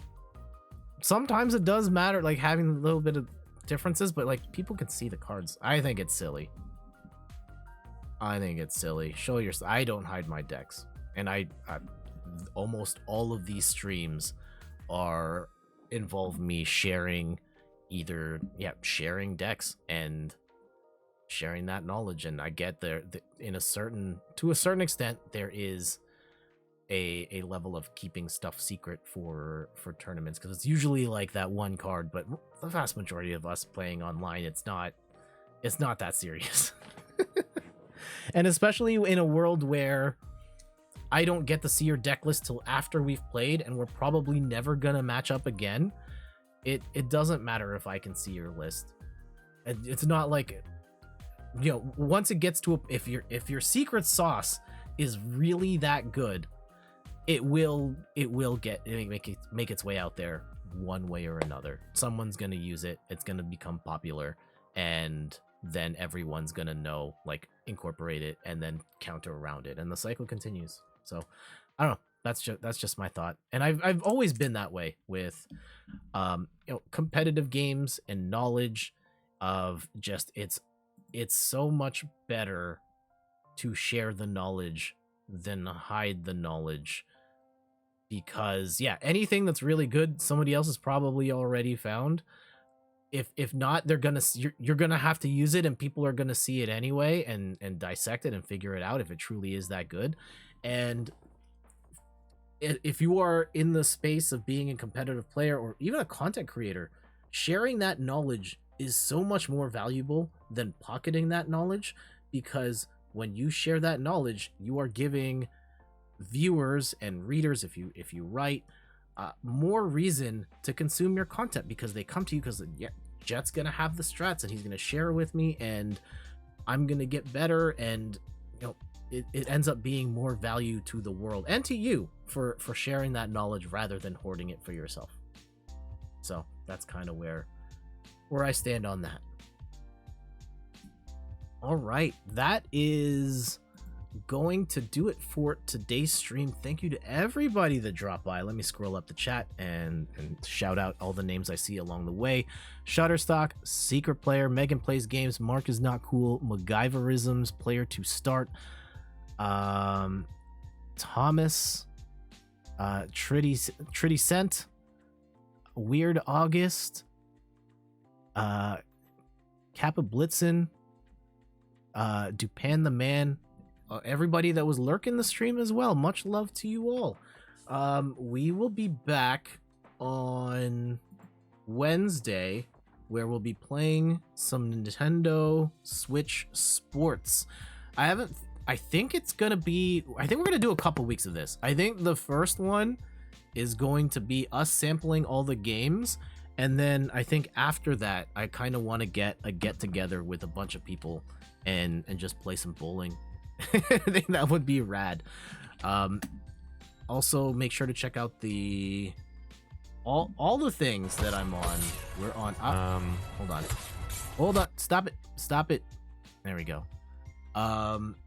We are. Yeah, check me out on all these platforms: the YouTubes, TikToks, Instagram, Twitters. I post stuff there all the time. Not just highlights of the stream, but I do that as well, where I cut stuff and make it work for, highlights for TikTok and the Pokemon stuff in particular, if you're interested in the Pokemon trading card game, here we go. Here's a great resource, and I'll put the link in the chat as well, where on my YouTube channel. Oh, so you're looking at this guy needs to shut up. If you're on my YouTube channel, there is a section called Pokemon TCG Text Playlist, and all of the decks that we have covered are in here, as well as conversations about deck building and upcoming cards.